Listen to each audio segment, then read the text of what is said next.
비는 몇 시간째 창문을 두드리고 있었다. 단순한 빗줄기가 아니었다. 그것은 마치 하늘의 구멍이라도 뚫린 듯 분노를 담아 세상을 향해 내리꽂는 폭력이었다.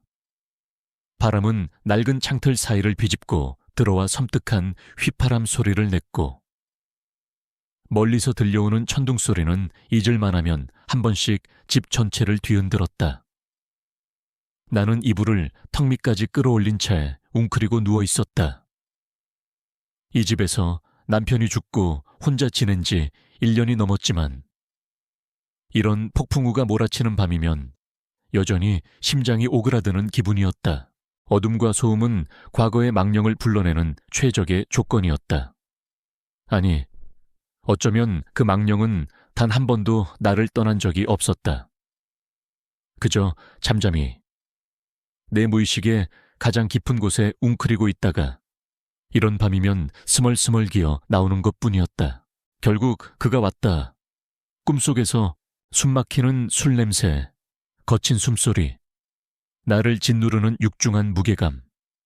수진아, 나지막하지만 위협적인 그의 목소리가 귓가를 파고들었다. 나는 눈을 감고 있었지만 모든 것이 생생했다.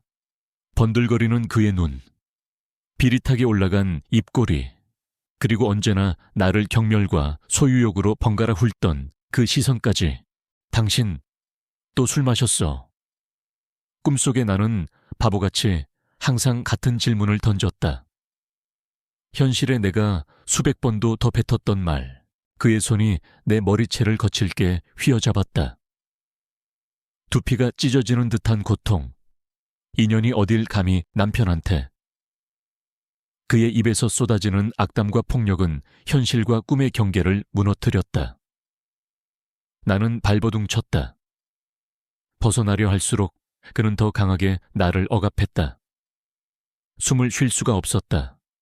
그의 무게와 폭언, 그리고 절망감이 나를 질식시켰다. 제발, 제발. 누군가 나 좀 살려줘. 나도 모르게 비명이 터져 나왔다. 번쩍 눈을 떴을 때 나는 땀으로 흠뻑 젖은 채 침대 위에서 가쁘게 숨을 몰아쉬고 있었다. 방 안은 여전히 어두웠고 귓게는 내 심장 소리와 창밖의 빗소리만이 요란하게 울렸다. 꿈이었다. 언제나처럼 지독하고 생생한 악몽. 하지만 몸에 남은 고통의 기억은 진짜였다. 머리카락이 뽑히는 듯한 두피의 통증, 목을 조르던 압박감, 온몸을 짓누르던 무력감. 그때였다. 방문이 조심스럽게 열리는 소리가 들렸다. 나는 숨을 멈췄다. 이 밤, 이 집에 나 말고 또 누가 있단 말인가. 심장이 철렁 내려앉는 순간, 익숙하지만 지금 이 상황에서는 결코 익숙해서는 안 될 목소리가 들려왔다. 장모님 괜찮으세요? 지훈이었다. 내 사위, 강지훈. 어제 저녁 퇴근길에 우리 집에 들렀던 그는 갑작스럽게 쏟아진 폭우와 도로 통제 때문에 결국 집으로 돌아가지 못했다. 딸 민서는 하필이면 어제부터 2박 3일 일정으로 부산 출장을 가 있었다. 민서한테는 제가 잘 이야기해 둘게요. 이런 날씨에 운전하시는 건 너무 위험해요. 그냥 손님 방에서 하루 주무시고 가세요. 그의 정중한 권유를 거절할 수 없었다. 남편이 죽은 후 그가 쓰던 방은 창고처럼 변해 있었기에 나는 그를 민서가 결혼 전 쓰던 작은 방에서 자도록 했다. 그리고 지금 그는 내 침실 문 앞에 서 있었다. 어둠 속에서도 그의 걱정스러운 실루엣이 보였다. 방금 비명소리가 들려서요. 나는 황급히 몸을 일으켜 앉았다. 젖은 잠옷이 몸에 들러붙어 불쾌했다. 나 괜찮네. 그냥 나쁜 꿈을 꿨나 봐. 목소리가 심하게 떨리고 있었다. 거짓말이라는 게 너무나 명백했다. 그는 잠시 망설이는 듯하더니 안으로 몇 걸음 들어왔다. 혹시 물이라도 좀 갖다 드릴까요? 안색이 너무 안 좋으세요. 나는 고개를 저었다. 아니, 괜찮아. 정말이야. 자던 사람 깨워서 미안하네. 어서 그를 돌려보내야 했다. 내 가장 추하고 약한 모습을, 그것도 사위에게 보이고 싶지 않았다. 하지만 몸은 내 의지와 상관없이 여전히 사시나무처럼 떨리고 있었다. 그는 돌아가지 않았다. 대신 침대 옆 작은 협탁에 스탠드를 켰다. 은은한 주황색 불빛이 방 안을 채우자 그의 얼굴이 드러났다. 잠에서 막 깬 듯 부스스한 머리, 그리고 깊은 염려가 담긴 눈. 그는 내 떨림을 똑똑히 보고 있었다. 악몽글 자주 꾸세요. 그가 조심스럽게 물었다. 나는 대답 대신 입술을 깨물었다. 그렇다고 당신의 장인이었던 그 남자가 죽어서도 나를 찾아와 괴롭힌다고. 그래서 나는 매일 밤 잠드는 것이 두렵다고 어떻게 말할 수 있을까? 그는 더 이상 묻지 않았다. 그는 내 침묵 속에서 모든 답을 읽은 것 같았다. 그는 잠시 방 안을 둘러보더니 부엌으로 가겠다며 몸을 돌렸다. 따뜻한 차라도 한 잔 드릴게요. 잠시만요. 그가 방을 나간 사이 나는 간신히 호흡을 가다듬었다. 창피함과 수치심이 밀려왔다. 50살이 넘은 여자가 악몽 하나 때문에 어린 사위 앞에서 이렇게나 비참한 모습을 보이다니. 나는 항상 그에게 점잖고 품위 있는 장모이고 싶었다. 민서의 엄마, 그 이상도 이하도 아닌 존재. 하지만 오늘 밤 내 위태로운 평화는 산산조각 나고 말았다. 곧 지훈이 작은 쟁반에 따뜻한 캐모마일 차를 들고 돌아왔다. 찻잔에서 피어오르는 김과 은은한 향기가 긴장을 조금 풀어주는 듯했다. 그는 찻잔을 내게 건네며 침대 끝에 조심스럽게 걸터 앉았다. 나는 그와 이렇게 가까이 앉아본 적이 없다는 사실을 문득 깨달았다. 감사하네. 나는 작은 목소리로 말하며 찻잔을 받아들었다. 뜨거운 온기가 떨리는 손을 통해 온몸으로 퍼져나갔다. 아버님, 돌아가시고 나서 편찮으신 곳은 없으시고요. 그의 질문은 뜬금없었지만 그 안에는 조심스러운 배려가 담겨 있었다. 그는 내 악몽의 원인이 누구인지 짐작하고 있는 것일지도 몰랐다. 나는 차를 한 모금 마셨다. 몸은 괜찮아. 그냥 가끔 이렇게 잠을 설칠 때가 있어서. 우리는 한동안 말이 없었다. 방 안에는 찻잔을 내려놓는 소리와 빗소리만이 들렸다. 어색한 침묵을 먼저 깬 것은 그였다. 민서는 어머님이 얼마나 힘드셨는지 잘 모를 겁니다. 그의 말에 나는 고개를 들어 그를 바라보았다. 그의 눈빛은 깊고 진지했다. 그 애는 아버지를 강하고 멋진 사람으로만 기억하니까요. 저한테도 늘 그렇게 말했고요. 민서, 내 딸, 그 애는 아빠의 폭력을 목격한 적이 거의 없었다. 그 남자는 교묘하게도 언제나 딸 앞에서는 완벽한 아버지인 척 연기했다. 모든 폭력과 학대는 나와 단둘이 있을 때 굳게 닫힌 문 안에서만 일어났다. 나는 민서의 세계를 지켜주고 싶다는 어리석은 생각에 모든 것을 함구했다. 그 결과 내 딸은 아버지를 존경했고 그 지옥 같은 집에서 묵묵히 버티는 나를 답답하고 나약한 사람으로 여겼다. 그럴 거야.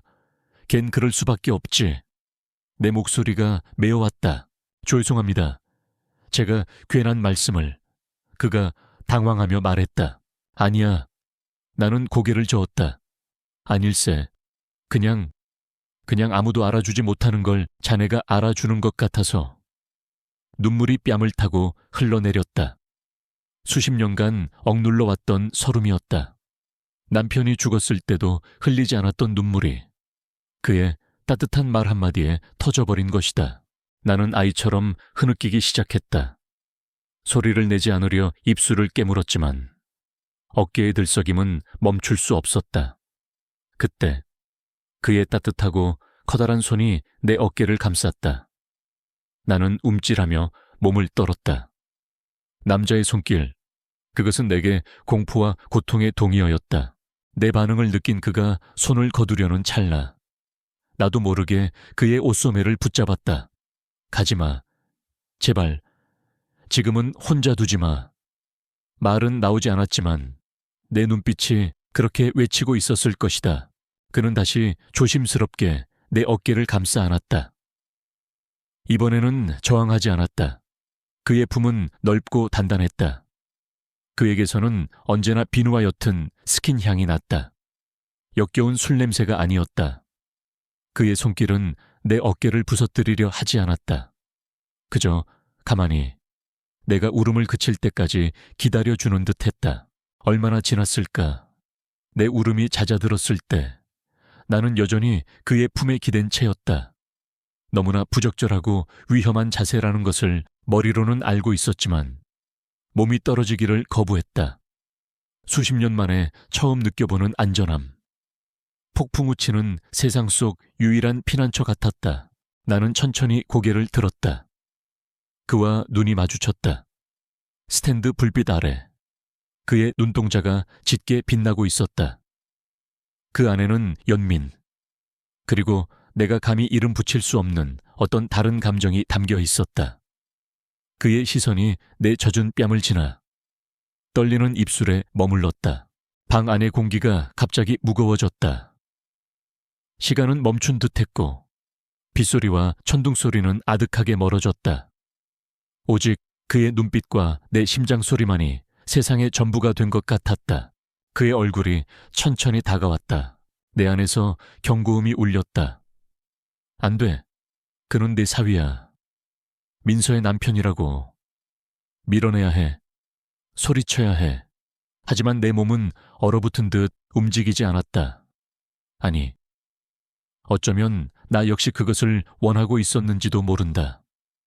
이 끔찍한 외로움과 고통을 끝내줄 수만 있다면 나를 한 명의 인간으로, 여자로 바라봐주는 이 남자의 온기를 거부할 수가 없었다.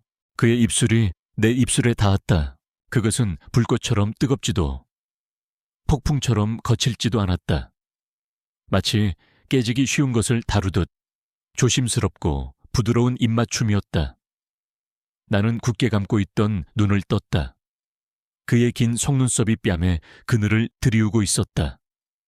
나는 남편과의 수많은 밤 동안 단 한 번도 느껴보지 못했던 감각에 휩싸였다. 존중받고 있다는 느낌, 소중하게 다뤄지고 있다는 느낌. 입맞춤은 점점 깊어졌다. 그의 한 손은 여전히 내 어깨를 감싸고 있었고 다른 한 손은 내 젖은 뺨을 부드럽게 어루만지며 눈물을 닦아주었다. 그의 손길이 닿는 곳마다 내 몸에 죽어있던 세포들이 하나씩 깨어나는 것 같았다. 수십 년간 잊고 살았던, 아니, 애초에 가져본 적도 없었던 감각이었다. 그의 입술이 내 입술을 떠나 턱선으로, 그리고 목으로 내려왔다.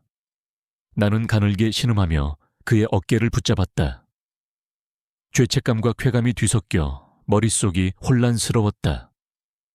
이것은 잘못된 일이다. 우리는 결코 넘어서는 안 될 선을 넘고 있었다. 하지만 동시에 내 몸은 이 순간을 갈망하고 있었다. 짓밟히고 학대받던 몸이 아니라 사랑받고 어루만져지는 몸으로서의 존재를 확인하고 싶었다. 그가 나를 부드럽게 침대에 눕혔다. 그의 눈빛은 여전히 나를 향해 있었다. 그것은 단순한 욕정이 아니었다. 그는 내 눈을 깊이 들여다보며 마치 내 허락을 구하는 것 같았다. 내가 원하지 않으면 언제든 멈추겠다는 무언의 약속. 나는 대답 대신 그의 목을 끌어안았다. 그것이 나의 대답이었다. 그의 손이 축축한 잠옷의 단추를 하나씩 풀기 시작했다. 그의 손길은 놀라울 정도로 섬세하고 침착했다. 나는 수치심에 눈을 감았지만 그의 손길이 내 맨살에 닿았을 때 느낀 것은 부끄러움이 아니라 경이로움에 가까운 감정이었다. 상처와 멍으로 얼룩졌던 내 몸 위를 그의 손가락은 마치 성스러운 것을 매만지듯 부드럽게 지나갔다. 그는 내 몸의 모든 굴곡과 흉터를 탐험하고 위로하고 어루만졌다. 그의 입술이 다시 나를 찾았고 우리는 어둠과 빗소리 속에서 서로를 탐했다. 그것은 격정적이기보다는 애틋했고 음탕하기보다는 경건했다. 나는 그의 아래에서 내가 더 이상 상처받은 중년의 여인이 아니라 다시 태어나는 한 명의 여자임을 느꼈다. 그는 내 안에 얼어붙었던 강을 녹이고 메말랐던 땅에 단비를 내려주었다. 수십 년간 닫혀있던 내 몸과 마음의 문을 열어젖힌 것은 폭력이 아니라 이토록 위험하고도 달콤한 부드러움이었다. 창밖의 폭풍이 절정에 달했을 때 우리도 마찬가지였다. 나는 그의 품에 안겨 가쁘게 숨을 몰아쉬며 오랜 세월 잊고 살았던 혹은 단 한 번도 겪어보지 못했던 완전한 해방감을 느꼈다.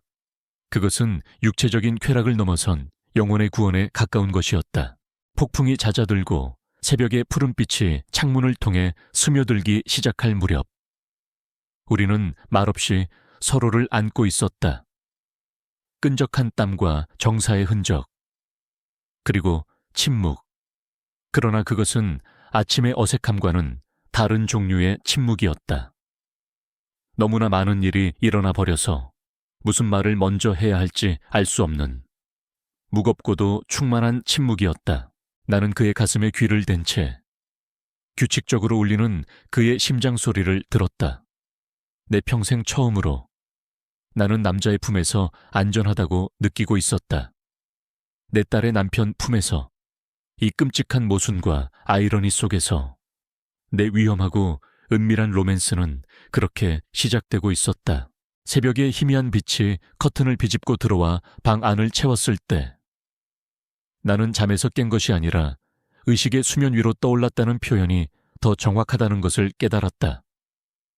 밤새 뜬 눈으로 뒤척인 것은 아니었다. 오히려 너무 깊이 꿈도 없이 잠들었다. 수십 년 만에 처음으로 악몽의 그림자 없이 맞이하는 아침이었다. 하지만 평온함은 잠시뿐이었다. 옆자리가 비어있다는 사실을 인지한 순간 어젯밤의 모든 기억이 한꺼번에 뇌리를 강타했다. 폭풍 후, 악몽, 그의 위로, 그리고 살과 살이 부딪히는 소리, 거친 숨소리, 낯설고도 달콤했던 쾌감의 파도, 심장이 바닥으로 곤두박질 치는 것 같았다. 나는 벌떡 몸을 일으켰다. 방 안에는 나 혼자였다. 하지만 공기 중에는 여전히 그의 흔적이 남아 있었다. 그의 채취, 그가 남기고 간 온기, 그리고 구겨진 시트 위에 선명하게 찍힌 우리의 흔적들. 모든 것이 꿈이 아니라고, 끔찍하고도 황홀한 현실이었다고 소리치고 있었다. 나는 비틀거리며 침대에서 내려와 욕실로 향했다. 거울 앞에 선 내 모습은 낯설기 짝이 없었다.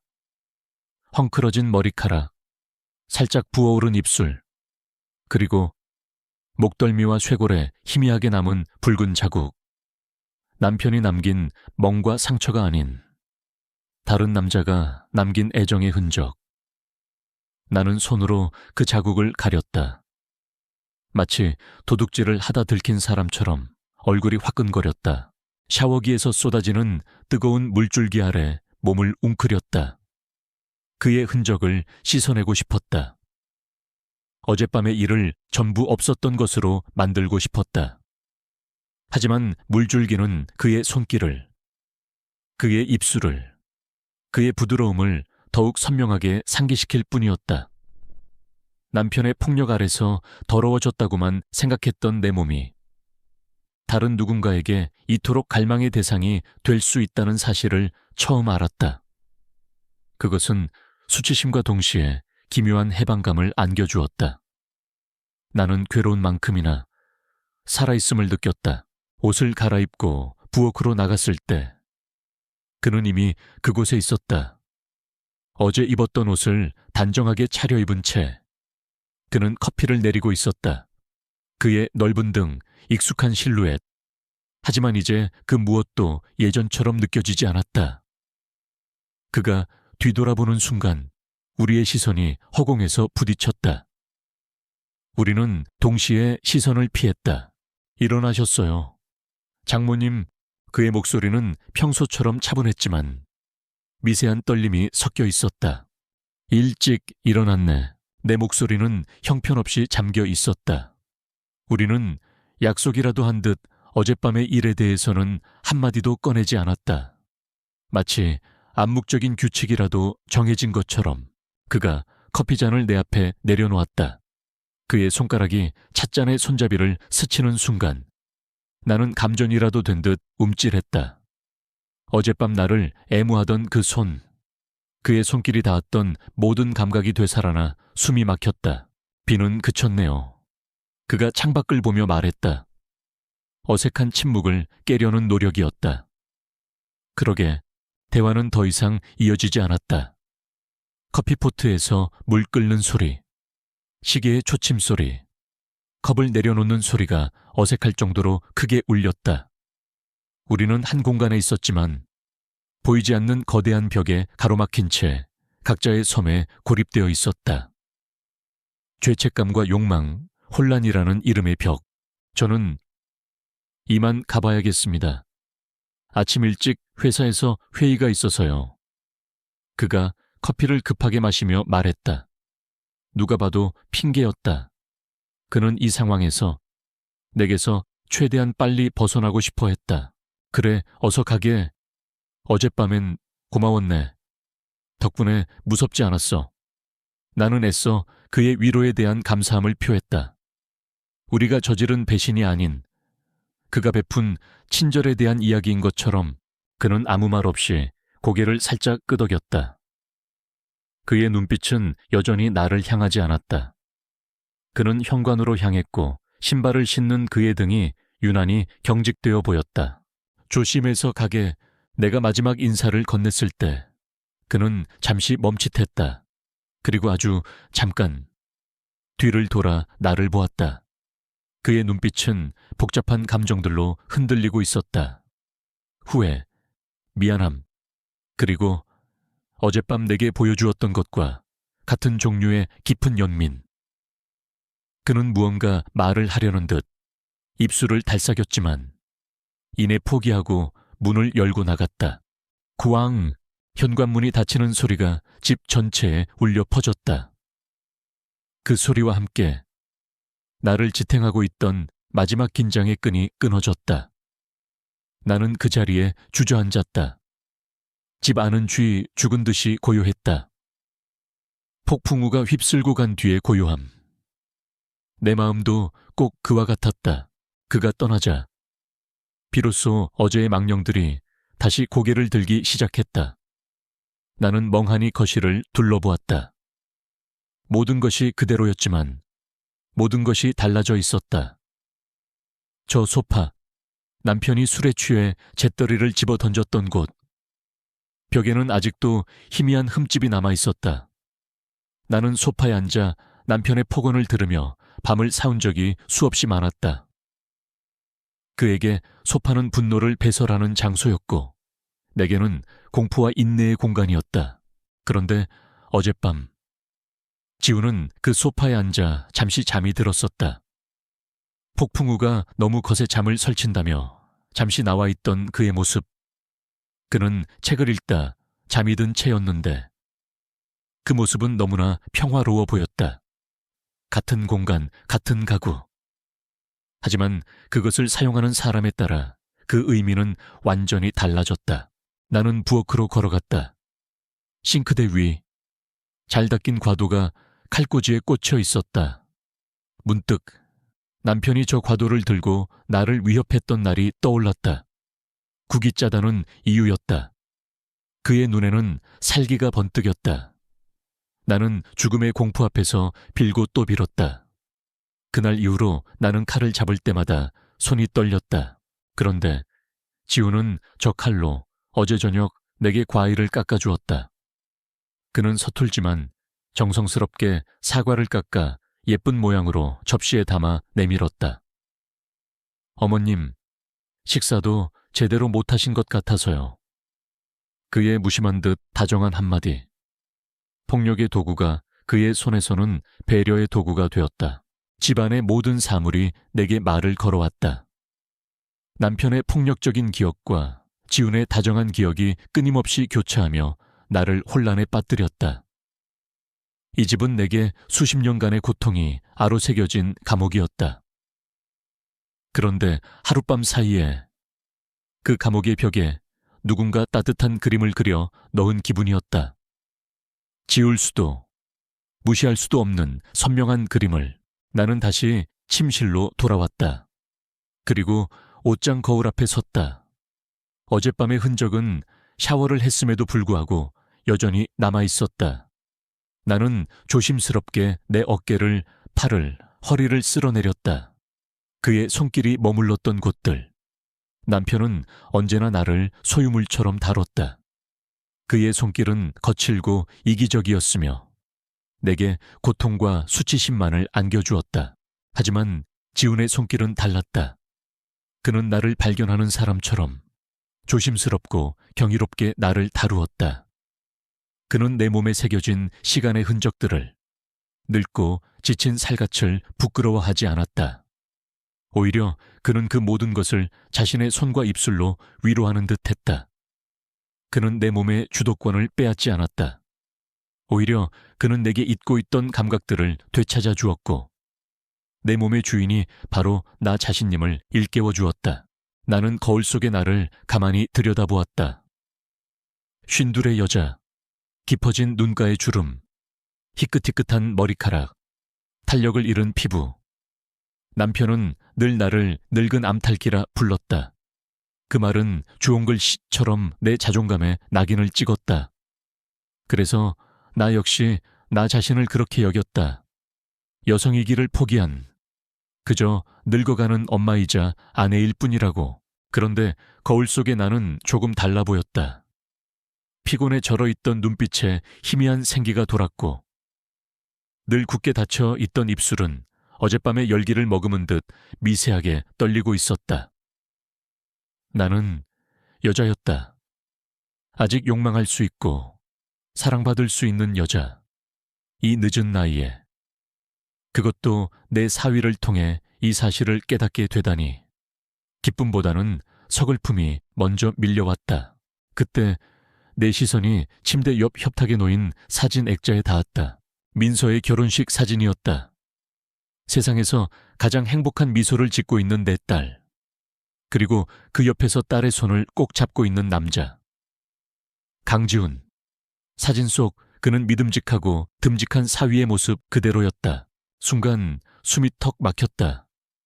방금 전까지 나를 감싸던 기묘한 해방감과 생기는 온데간데 없이 사라지고 차갑고 무거운 죄책감이 심장을 짓눌렀다.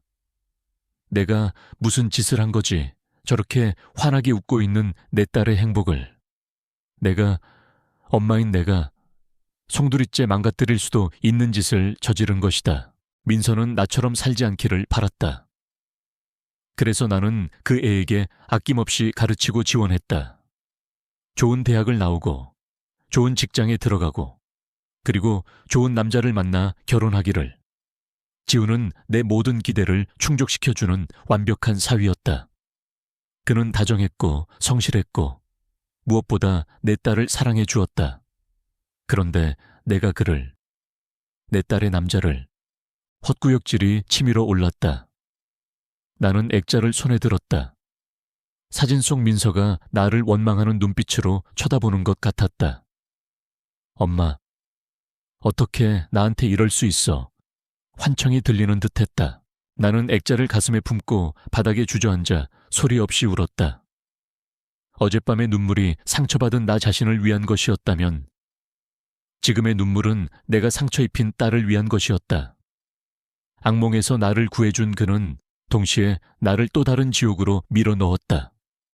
어쩌면 더 깊고 어두운 출구가 없는 지옥으로.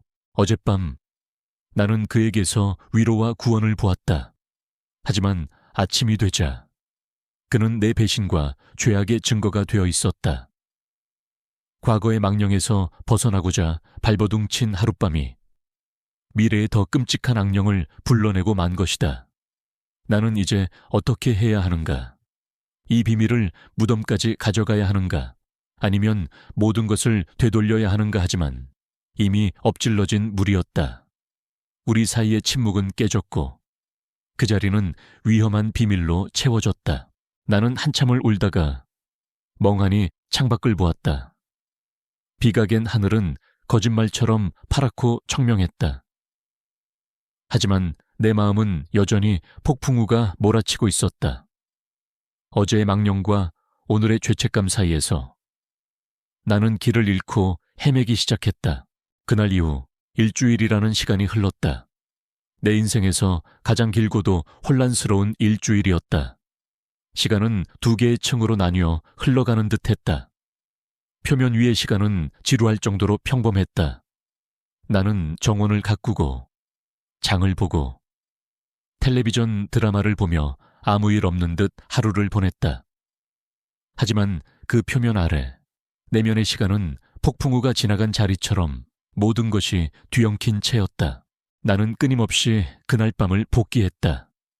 그의 손길, 그의 천, 그의 눈빛, 그리고 그럴 때마다 어김없이 민서의 얼굴이 떠올라 나를 죄책감의 심연으로 끌어내렸다.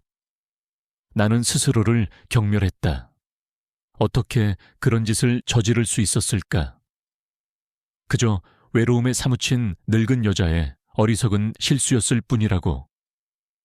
다시는 반복되지 않을 하룻밤의 일탈이었다고 스스로에게 주문을 외웠다. 그에게서는 아무런 연락이 없었다. 그 침묵이 나를 더 불안하게 만들었다. 그 역시 후회하고 있을까? 나를 역겹고 추한 여자라고 생각하고 있을까? 아니면 그 모든 일을 잊은 척 다시 예전의 점잖은 사위로 돌아오려는 것일까? 차라리 그 편이 나았다.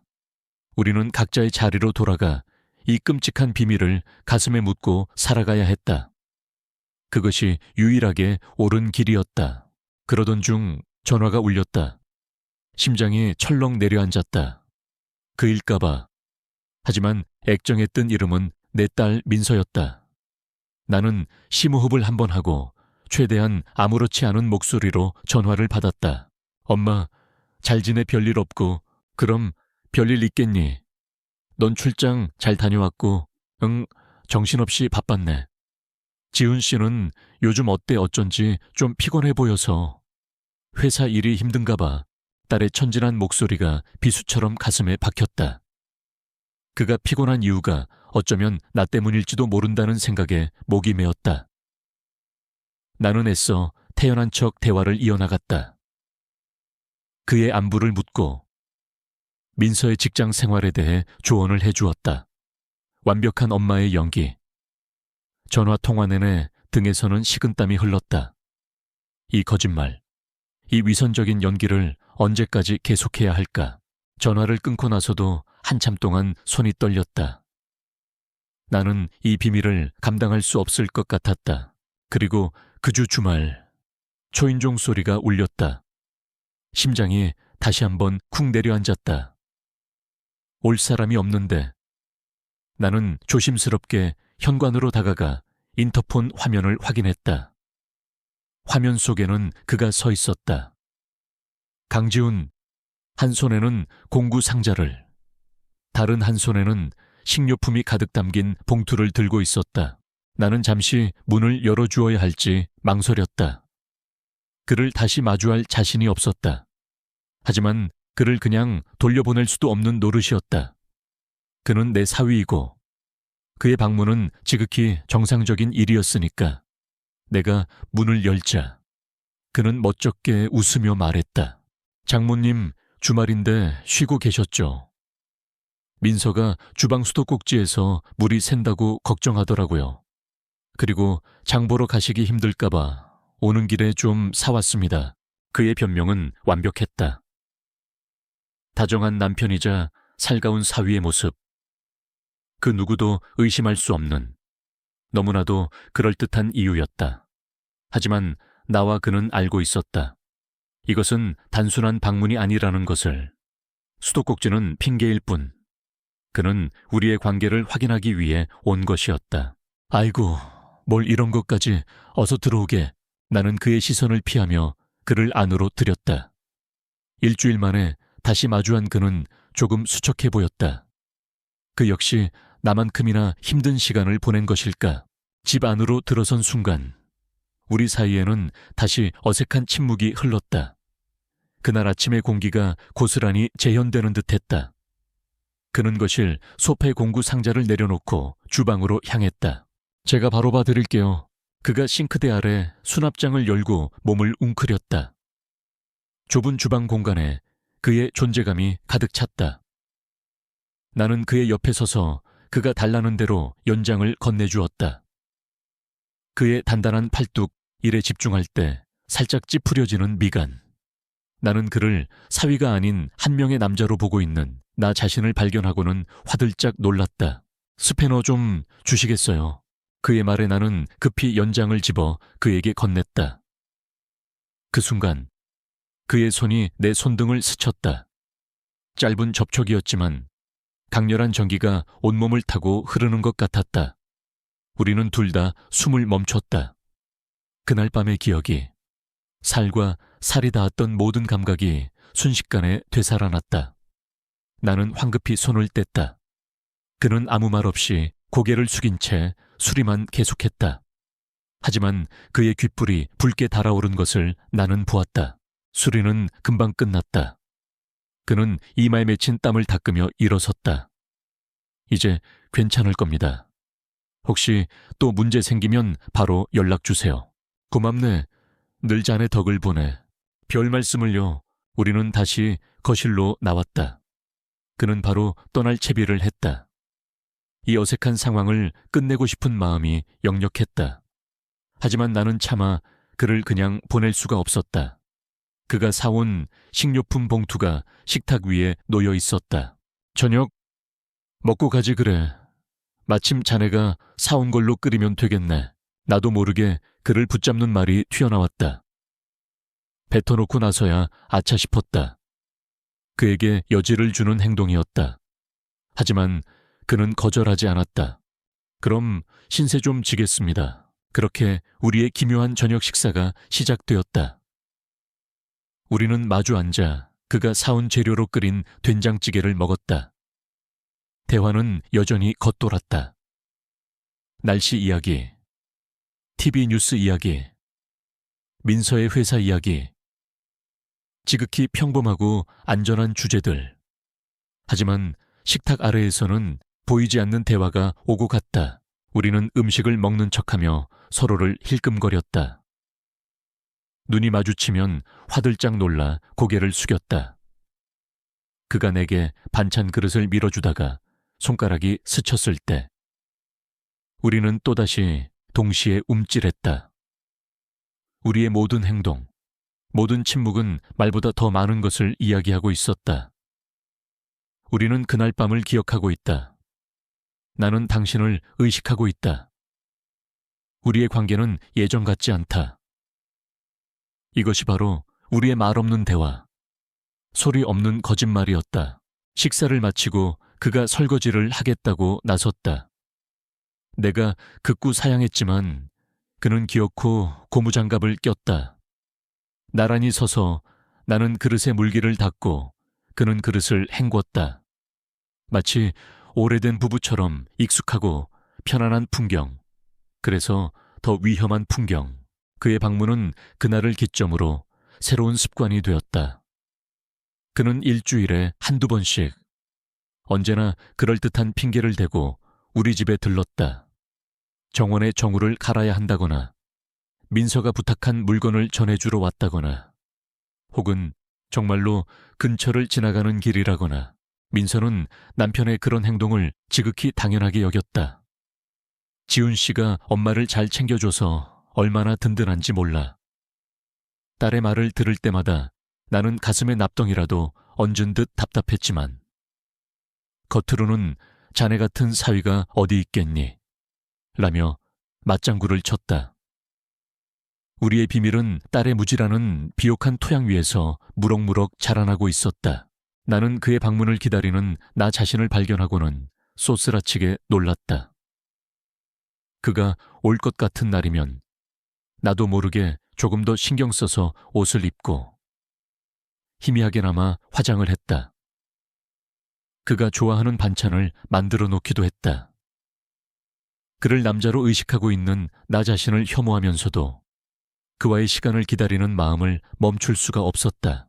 그는 내게 남편이 단 한 번도 주지 않았던 것을 주었다. 바로 대화와 관심이었다. 그는 내 소소한 일상에 귀를 기울여 주었고 내 말에 진심으로 공감해 주었다. 우리는 정원에 나란히 앉아 꽃에 대해 이야기했고 거실 소파에 앉아 낡은 앨범을 함께 보기도 했다. 그와 함께 있으면 나는 잊고 있던 나 자신을 되찾는 기분이었다. 나는 그저 누군가의 아내, 누군가의 엄마가 아니라 박수진이라는 이름을 가진 한 명의 인간이었다. 하지만 우리는 결코 선을 넘지 않았다. 그날 밤 이후 우리는 단 한 번도 서로의 몸에 손을 대지 않았다. 하지만 손을 대지 않는다는 사실 자체가 우리가 서로를 얼마나 강렬하게 의식하고 있는지를 증명하는 것이었다. 우리의 관계는 팽팽하게 당겨진 활시위 같았다. 금방이라도 위험한 화살이 쏘아질 듯 위태로웠다. 그러던 어느 날 저녁이었다. 그가 평소처럼 집을 나서려던 참이었다. 그날은 유난히 비가 많이 내렸다. 그날 밤처럼 비가 많이 오는데 좀 그치면 가지 그래. 괜찮습니다. 운전 조심해서 가면 되죠. 우리는 현관 앞에 나란히 섰다. 그가 신발을 신으려고 허리를 숙였을 때 그의 머리카락 몇 가닥이 이마 위로 흘러내렸다. 그 순간 나는 나도 모르게 손을 뻗어 그의 머리카락을 쓸어 넘겨주었다. 아주 자연스럽고 어쩌면 모성에 가까운 행동이었을지도 모른다. 하지만 내 손길이 닿는 순간 그는 고개를 들어 나를 바라보았다. 그의 눈빛이 깊게 흔들렸다. 빗소리에 파묻힌 현관의 좁은 공간, 우리 둘만의 세상. 그는 떠나지 않고 내 손을 잡았다. 그리고는 머리카락을 정리해주던 내 손을 자신의 뺨으로 가져갔다. 그의 뺨에 닿은 내 손등이 불에 댄 듯 뜨거웠다. 그는 눈을 감은 채 내 손등에 자신의 뺨을 가만히 부볐다. 그것은 입맞춤보다 더 관능적이고 포옹보다 더 내밀한 교감이었다. 모든 망설임과 경계심을 무너뜨리는 부드럽지만 단호한 행동. 그는 말없이 묻고 있었다. 우리의 말없는 거짓말을 이제 끝내도 되겠습니까? 당신도 나와 같은 마음입니까? 나는 손을 빼지 않았다. 뺄 수가 없었다. 그저 숨을 죽인 채 그를 바라볼 뿐이었다. 내 침묵은 긍정이었다. 우리의 위태로운 관계가 새로운 국면으로 접어들고 있음을 알리는 무겁고도 달콤한 동이었다. 그는 천천히 눈을 떴다. 그리고 내 손을 잡은 채 아주 작은 목소리로 속삭였다. 보고 싶었어요. 그 한마디에 내가 애써 쌓아 올렸던 이성의 댐이 무너져 내렸다. 그의 목소리는 빗소리에 섞여 거의 들리지 않을 정도로 작았지만 내 심장에는 천둥처럼 크게 울렸다. 보고 싶었어요. 세상 모든 소리가 멎는 듯했다. 나는 잡고 있던 그의 손, 그의 뺨에 닿아있던 내 손의 감각에 모든 신경을 집중했다. 그의 고백은 단순한 그리움의 표현이 아니었다. 그것은 질문이었고 유혹이었으며 동시에 위험한 세계로 나를 초대하는 손짓이었다. 지난 몇 주간 우리가 나누었던 말없는 거짓말들, 조심스러운 눈빛과 우연을 가장한 스킨십으로 쌓아 올린 위태로운 탑의 마지막 조각이 마침내 제자리를 찾은 순간이었다. 나는 그를 집 안으로 다시 들였다. 현관에 서서 더 이상 대화를 이어갈 수는 없었다. 우리가 나눠야 할 이야기는, 우리가 확인해야 할 감정은 차가운 현관 바닥이 아니라 우리만의 은밀한 공간 안에서 이루어져야만 했다. 우리는 거실 소파가 아닌 주방의 작은 식탁에 마주 앉았다. 끓여놓았던 찬물이 식어 있었다. 나는 말없이 다시 물을 끓였다. 찻주전자가 조용히 우는 소리만이 우리 사이의 무거운 침묵을 채웠다. 그 침묵 속에서 나는 수만 가지 생각을 했다. 이래서는 안 된다. 지금이라도 그를 돌려보내야 한다. 하지만 내 몸과 마음은 이미 그의 고백에 굳게 닻을 내린 후였다. 나는 그의 앞에 따뜻한 찻잔을 내려놓으며 그동안 마음속으로만 수없이 되뇌었던 질문을 마침내 입 밖으로 꺼냈다. 왜 나인가? 내 목소리는 미세하게 떨리고 있었다. 나는 늙고 지쳤으며 상처투성이인 여자였다. 그의 아내, 내 딸 민서에 비하면 초라하기 짝이 없는 존재. 그가 내게서 무엇을 볼 수 있단 말인가? 동정연민 아니면 그저 호기심. 그는 한참 동안 찻잔에 김만 바라보았다. 그리고는 천천히 아주 힘겹게 입을 열었다. 민서, 좋은 사람입니다.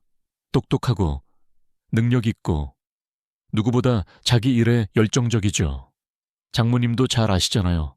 그는 아내를 험담하는 것으로 이야기를 시작하고 싶지 않은 듯 신중하게 단어를 골랐다. 하지만 저는 가끔 제가 누구랑 살고 있는지 모르겠습니다. 제 아내는 집에 와서도 늘 노트북을 보거나 업무 전화를 합니다. 저녁 식탁에서도 우리는 회사 실적이나 다음 분기 계획에 대해 이야기하죠. 마치 아내가 아니라 비즈니스 파트너와 함께 사는 기분입니다. 그의 목소리에는 원망보다는 깊은 쓸쓸함이 배어 있었다. 결혼기념일에 혼자 저녁을 먹은 적도 있습니다. 갑자기 중요한 계약이 잡혔다면서요. 이해해야 한다고 생각했습니다. 민서의 성공이 저의 기쁨이기도 하니까요. 하지만 그런 날들이 반복될수록 제 마음속에 무언가 텅 비어가는 것을 느꼈습니다. 저는 그저 그 애의 성공적인 인생을 구성하는 하나의 부속품, 남편이라는 이름의 트로피가 된 기분이었습니다. 나는 아무 말도 할 수 없었다. 내 딸이 그렇게 살고 있다는 것을 어렴풋이는 알고 있었지만 지훈의 입을 통해 듣는 이야기는 생각보다 훨씬 더 차갑고 공허했다. 나 역시 남편에게 감정적인 교류를 전혀 받지 못했지만 그것은 그의 폭력성 때문이었다. 하지만 민서와 지훈의 관계는 폭력조차 없는 사막 같은 건조함이었다. 그런데 장모님과 함께 있으면 다릅니다. 그의 시선이 마침내 나를 향했다. 그 눈빛은 그날 밤처럼 깊고 흔들림이 없었다. 장모님은 그냥 제 말을 들어주십니다. 제가 정원의 꽃에 대해 이야기할 때, 오래된 앨범을 볼 때 장모님은 온전히 저와 함께 그 순간에 있어 주셨습니다. 제가 어떤 사람인지, 제 안에 무엇이 있는지 봐주시는 유일한 분입니다. 장모님과 함께 있으면 저는 더 이상 투명인간이 아닌 것 같습니다. 저는 숨을 쉴 수 있습니다. 그의 고백은 내가 예상했던 것 이상이었다. 그는 나를 동정하는 것이 아니었다. 그는 내게서 자기 자신과 같은 종류의 외로움을 발견했고 그 안에서 위안을 찾고 있었던 것이다. 우리는 서로에게 서로의 거울이었다. 수십 년간 남편의 그림자에 갇혀 살았던 나와 성공한 아내의 그림자에 가려져 있던 그. 우리는 각자의 방식으로 세상에서 지워진 채 살아가고 있었다. 그의 외로움의 무게가 고스란히 내게 전해졌다. 민서에 대한 죄책감이 희미해지고 그 자리에 지훈에 대한 강렬한 연민과 동질감이 차올랐다. 이 남자를 위로해주고 싶다. 이 남자의 텅 빈 마음을 채워주고 싶다. 그것은 위험한 생각이었지만 너무나도 강렬해서 저항할 수가 없었다. 나는 식탁을 가로질러 손을 뻗어 그의 손등 위에 내 손을 포겠다. 그의 손이 살짝 굳어지는 것이 느껴졌다. 내 손은 곱고 부드러운 민서의 손과는 달랐다.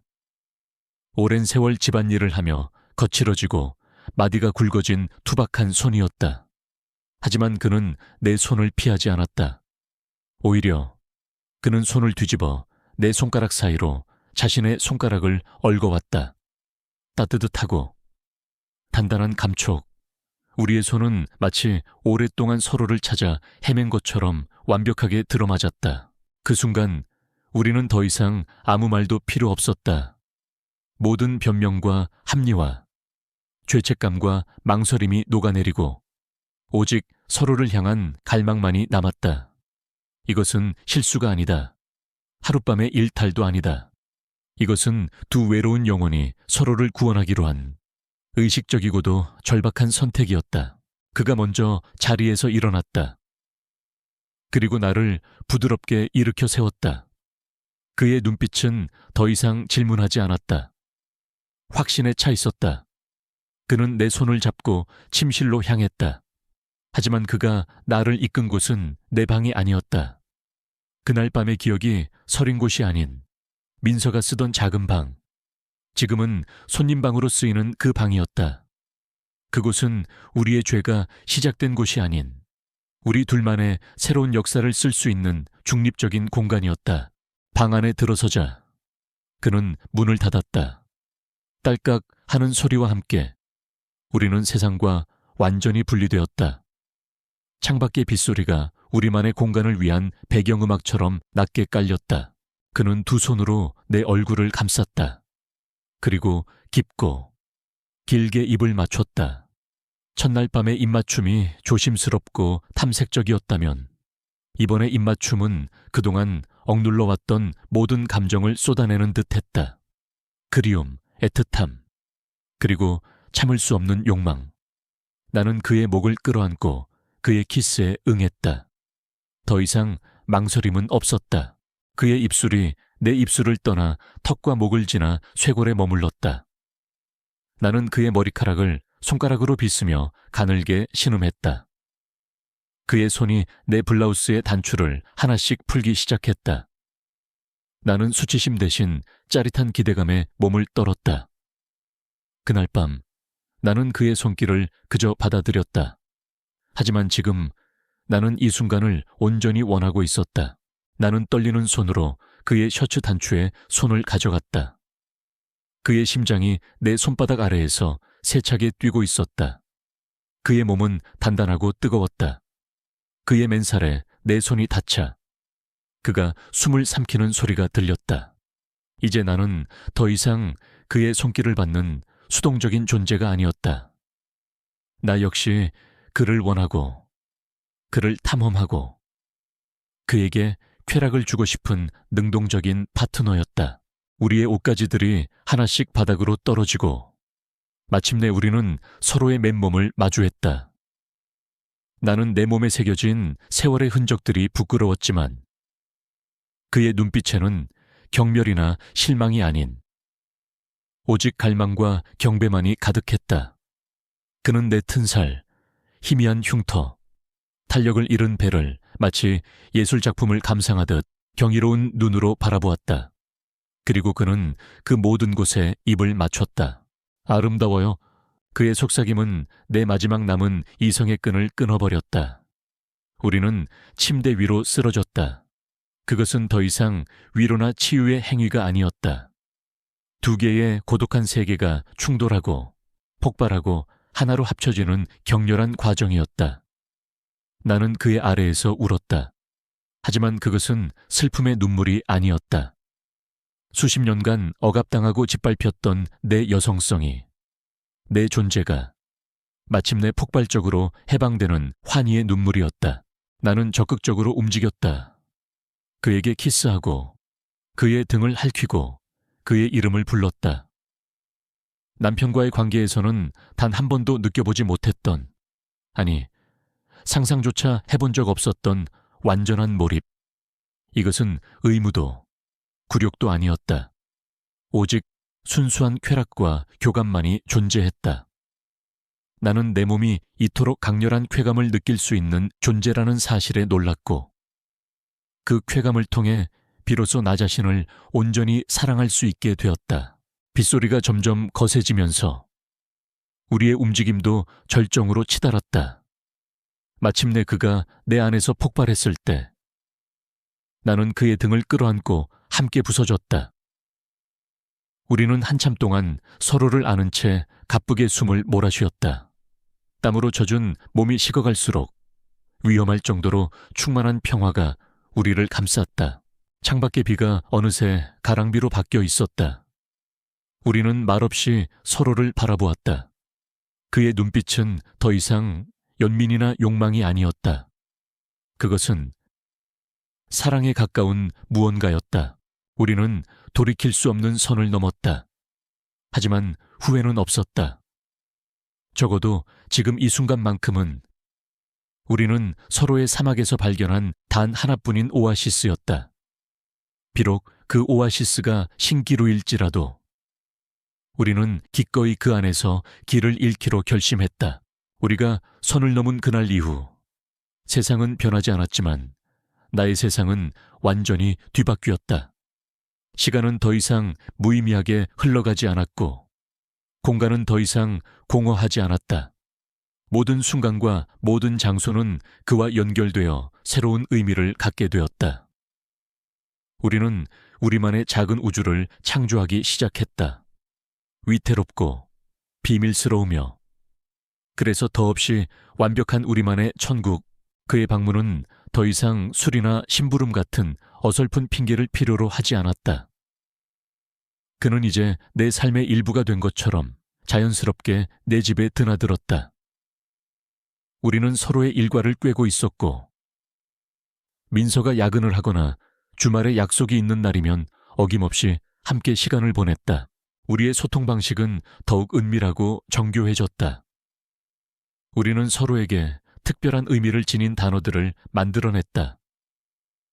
내가 그에게 오늘 정원의 난초가 참 예쁘게 피었어요 라고 문자를 보내면 그것은 보고 싶다는 의미였다. 그러면 그는 제가 좋은 걸음을 좀 가져갈게요 라고 답장을 보냈다. 걸음은 그가 좋아하는 와인이나 함께 먹을 맛있는 음식을 의미하는 우리만의 암호였다. 이런 비밀스러운 소통은 우리의 관계를 더욱 짜릿하고 특별하게 만들었다. 우리는 집이라는 안전한 울타리를 넘어 더 넓은 세상으로 조심스럽게 발을 내딛기도 했다. 물론 아무도 우리를 알아보지 못할 곳으로만. 우리는 차로 1시간쯤 떨어진 작은 바닷가, 마을의 허름한 횟집에서 나란히 앉아 소주를 마셨고 인적이 드문 국립공원의 산책로를 손을 잡고 걸었다. 한 번은 그가 나를 작은 독립영화관에 데려간 적이 있었다. 어두운 상영관 안 커다란 스크린에서 낯선 언어의 영화가 상영되고 있었다. 나는 영화의 내용보다 내 손을 꼭 잡고 있는 그의 손의 감촉에 더 집중했다. 수십 년 만에 처음 해보는 데이트. 나는 20살 처녀처럼 가슴이 두근거렸고 그의 어깨에 머리를 기댄 채 조용히 행복을 만끽했다. 그 순간만큼은 우리는 장모와 사위가 아닌 세상의 그 어떤 연인과도 다를 바 없었다. 그와의 관계는 나를 뿌리부터 바꾸어 놓았다. 나는 몇 년 만에 처음으로 나 자신을 위해 옷을 샀다. 남편이 살아있을 때 그는 내가 조금이라도 화사한 색의 옷을 입으면 주제 파악도 못한다며 타박을 주곤 했다. 그가 죽은 후로는 나 스스로가 검은색과 회색의 무채색 옷들 뒤에 숨어버렸다. 하지만 어느 날 나는 백화점 쇼윈도에 걸린 환한 연보라색 원피스에 홀린 듯 발걸음을 멈췄다. 망설이는 나를 상상 속에 그가 부드럽게 독려하는 것 같았다. 장모님께 정말 잘 어울릴 거예요. 나는 큰맘 먹고 그 옷을 샀다. 집에 돌아와 그 옷을 입고 거울 앞에 섰을 때 나는 울음을 터뜨렸다. 거울 속에는 내가 잊고 살았던 젊고 생기 넘치던 시절에 내가 희미하게 서 있었다. 나는 머리 스타일도 바꾸고 아주 옅게나마 화장을 하기 시작했다. 나의 변화를 가장 먼저 알아본 것은 이웃들이었다. 어머, 수진 씨, 요즘 좋은 일 있어. 얼굴이 폈네. 폈어. 마당에서 마주친 옆집 여자의 말에 나는 얼굴을 붉히며 별일은요 라고 얼버무렸지만 싫지 않았다. 오히려 짜릿했다. 나의 행복이, 나의 비밀이 나를 더 아름답게 만들고 있다는 사실이. 하지만 우리의 천국은 언제나 얇은 유리벽 하나를 사이에 두고 지옥과 맞닿아 있었다. 행복이 클수록 죄책감의 그림자는 더욱 짙고 길어졌다. 그와 함께 완벽한 오후를 보낸 날이었다. 우리는 거실에서 오래된 LP판을 들으며 서툰 블루스를 추었다. 그의 품에 안겨 그의 심장 소리를 들으며 나는 이 순간이 영원했으면 좋겠다고 생각했다. 그가 떠나고 난 후에도 집 안에는 그의 온기와 음악의 여운이 남아 나를 행복에 잠기게 했다. 그때 전화벨이 울렸다.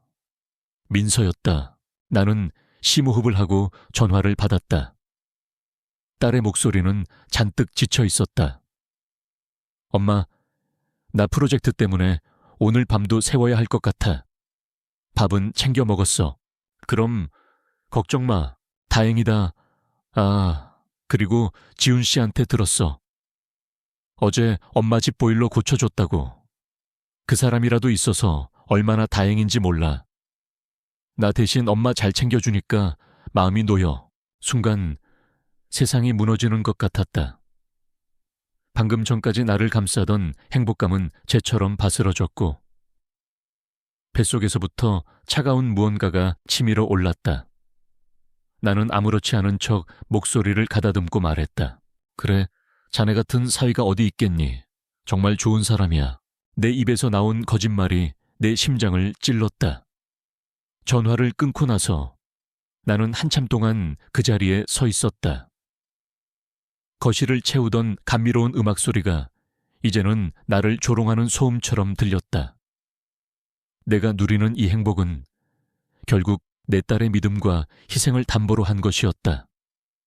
나는 내 딸의 남자를 훔쳤고 그 사실을 숨기기 위해 딸에게 태연히 거짓말을 하고 있었다. 죄책감은 우리의 모든 순간에 독처럼 스며들었다. 그가 내게 선물한 작은 브로치를 달고 거울을 볼 때면 나는 민서에게 주었어야 할 사랑을 내가 가로챈 것 같은 기분이 들었다. 그와 함께 맛있는 음식을 먹을 때면 홀로 인스턴트 음식으로 끼니를 때우고 있을 딸의 모습이 떠올라 음식이 모래알처럼 느껴졌다. 나는 점점 더 자주 민서의 사진을 들여다보았다. 사진 속에서 행복하게 웃고 있는 딸. 나는 그 웃음을 지켜주어야 할 엄마였다. 하지만 지금의 나는 그 웃음을 가장 잔인하게 파괴할 수 있는 칼을 품에 숨기고 있었다. 어느 날 저녁 나는 그가 선물해준 짙은 녹색 스카프를 목에 두르고 있었다. 실크의 부드러운 감촉이 나를 기분 좋게 했다. 나는 거울에 비친 내 모습을 보며 희미하게 미소 지었다. 제법 괜찮아 보였다. 여자처럼 보였다. 그때 거울 속 내 어깨 너머로 화장대 위에 놓인 민서의 결혼식 사진이 보였다. 순백의 드레스를 입고 환하게 웃는 민서와 턱시도를 입고 듬직하게 그 옆을 지키고 있는 지훈. 순간 거울 속의 두 이미지가 겹쳐졌다. 아름다운 스카프를 두르고 만족스럽게 미소 짓는 나의 모습과 내 딸의 가장 행복한 순간. 나의 행복과 딸의 행복은 결코 양립할 수 없었다. 나의 천국은 내 딸의 지옥을 대가로 해야만 유지될 수 있는 것이었다. 내 얼굴에서 미소가 사라졌다. 나는 누구인가? 남편의 폭력에서 벗어나 새로운 삶을 찾은 가여운 여자인가? 아니면 제 딸의 남자를 유혹하여 가정을 파괴하려는 파렴치한 여자인가? 어쩌면 둘 다일지도 몰랐다. 나는 목에 두른 스카프를 세게 움켜쥐었다. 부드러운 실크가 목을 조여오는 듯한 착각이 들었다. 우리의 천국은 너무나도 아름다웠지만 동시에 숨막히도록 위태로웠다. 언제 터질지 모르는 비눗방울처럼 나는 그 아슬아슬한 낙원 위에서 매일같이 위태로운 줄타기를 하고 있었다. 우리의 비밀스러운 낙원은 시간이 흐를수록 점점 더 견고하고 아늑해졌다. 우리는 마치 숙련된 스파이처럼 우리만의 규칙과 신호를 만들어냈고 서로의 일상에 깊숙이 스며들었다. 위험하다는 사실을 잊은 것은 아니었다. 다만 그 위험마저도 우리 관계를 더욱 특별하게 만드는 짜릿한 조미료처럼 느껴지기 시작했다. 행복에 취해 우리는 조금씩 안일해지고 있었다. 어쩌면 조금은 대담해지고 있었는지도 모른다. 그날은 평범한 화요일 오후였다. 민서는 저녁 늦게까지 외부 미팅이 있다고 했고, 지훈은 오후 반차를 냈다. 그는 정원에 심을 새로운 꽃 모종을 사왔다는. 이제는 너무나 익숙해진 암호와 함께 우리 집을 찾아왔다. 우리는 함께 늦은 점심을 해먹었다. 창문으로는 따스한 가을 햇살이 쏟아져 들어왔고, 부엌에는 마늘과 양파가 볶아지는 고소한 냄새가 가득했다. 우리는 나란히 서서 파스타를 만들었다. 내가 재료를 손질하면 그가 소스를 만들었다. 그의 어깨와 내 어깨가 스칠 때마다 우리는 약속이라도 한 듯 서로를 보며 웃었다. 모든 것이 평화롭고 완벽했다. 진짜 부부의 일상처럼 내가 냄비에 면을 삶고 있을 때였다. 그가 등 뒤로 다가와 조용히 나를 안았다. 이제는 너무나 익숙해진 그의 품. 나는 그의 가슴에 등을 기댄 채 내 허리를 감싼 그의 손등 위로 내 손을 포겠다. 그는 내 어깨에 턱을 괴고 내가 젓고 있는 냄비를 함께 들여다보았다. 맛있겠네요. 그가 내 귓가에 속삭였다. 그의 숨결이 목덜미를 간질렸다. 자기가 잘 도와줘서 그렇지 나는 나도 모르게 자기라는 말을 내뱉고는 얼굴을 붉혔다. 그는 빙그레 웃으며 내 목덜미에 짧게 입을 맞췄다. 우리는 그렇게 한참을 세상에 오직 우리 둘만 존재하는 것처럼 서로에게 기댄 채 서 있었다. 위험도 죄책감도 민서의 존재도 모두 잊은 채 바로 그 순간이었다. 현관 쪽에서 희미하게 차 소리가 들렸다. 처음에는 대수롭지 않게 생각했다. 이웃의 차이겠거니. 하지만 곧이어 너무나도 익숙한 소리가 들려왔다. 현관문 도어록 비밀번호를 누르는 소리. 삐삐삐삑. 그리고 철컥 하고 문이 열리는 소리. 온몸의 피가 얼어붙는 것 같았다. 나와 지우는 동시에 굳어버렸다. 우리의 눈이 허공에서 마주쳤다. 그의 눈동자에 떠오른 경악은 내 거울 속 모습과도 같았다. 엄마 집에 있어. 민서의 목소리였다. 경쾌하고 아무것도 모르는, 그래서 더 잔인하게 들리는 딸의 목소리. 우리를 감싸던 모든 평화와 행복이 산산조각 났다. 1초라는 시간이 영원처럼 느껴졌다. 우리는 마치 슬로우 모션 비디오의 주인공처럼 움직였다. 지우는 소리 없이 내게서 떨어져 나갔다. 그의 얼굴은 새하얗게 질려 있었다. 나는 미친 듯이 뛰는 심장을 부여잡고 애써 태어난 척 뒤를 돌아봤다. 민서야 웬일이야. 미팅 있다더니. 내 목소리가 염소처럼 떨리고 있었다. 민서가 거실을 지나 부엌 입구에 모습을 드러냈다. 그녀의 손에는 서류 가방이 들려 있었다. 그리고 그녀의 시선은 나를 지나 내 등 뒤 어색한 자세로 굳어있는 지훈에게로 향했다. 그녀의 눈이 살짝 커졌다. 놀라움과 의아함이 뒤섞인 표정. 그녀는 우리 둘의 거리를, 우리 주변에 이상할 정도로 긴장된 공기를 분명히 감지했을 것이다. 지훈 씨, 당신이 왜 여기서 나와? 지훈은 당황한 기색을 감추기 위해 애쓰며 근처에 있던 의자를 가리켰다. 아, 민서 씨, 저 장모님 댁 식탁 의자 다리가 헐거워졌다고 해서 그거 좀 조여드리려고. 그의 변명은 너무나 어설펐다. 그의 손에는 아무런 공구도 들려있지 않았다. 아, 네. 의자 다리요. 민서의 말투에는 미심쩍은 기색이 역력했다. 그녀의 시선은 지훈의 얼굴과 내 얼굴을 번갈아 훑었다. 근데 두 사람 표정이 왜 그래? 내가 뭐 방해했어? 아니야, 뭘 방해해. 내가 황급히 손을 내저었다. 네 아빠가 방금 의자 다 고쳤다고 해서 고맙다고 하던 참이었어. 나는 끓고 있는 파스타 냄비를 뒤적이는 척하며 그녀의 시선을 피했다. 등에 식은땀 때문에 옷이 축축하게 젖어드는 것이 느껴졌다. 다행인지 불행인지 민서는 더 이상 캐묻지 않았다. 그녀는 피곤한 듯 한숨을 쉬며 서류 가방을 식탁 위에 내려놓았다. 미팅이 갑자기 취소됐어. 그냥 바로 퇴근했지. 아, 피곤하다. 그녀는 정말로 피곤해 보였다. 어쩌면 그래서 우리 사이에 미묘한 기류를 깊이 파고들 힘이 없었는지도 모른다. 그녀는 남편과 엄마가 평일 오후에 함께 있다는 사실을 이상하게 여기기보다는 그저 그들이 평소처럼 서로를 돕고 있었다고 믿고 싶은 것 같았다. 그녀의 믿음이 우리에게는 아슬아슬한 구명줄이 되어주었다. 저녁 아직이지 마침 파스타 하던 참인데 같이 먹자. 내가 애써 웃으며 말했다. 이 상황을 어떻게든 자연스럽게 넘겨야만 했다. 됐어. 피곤해서 입맛도 없어. 지훈 씨, 나 집에 가서 좀 쉴래. 같이 가.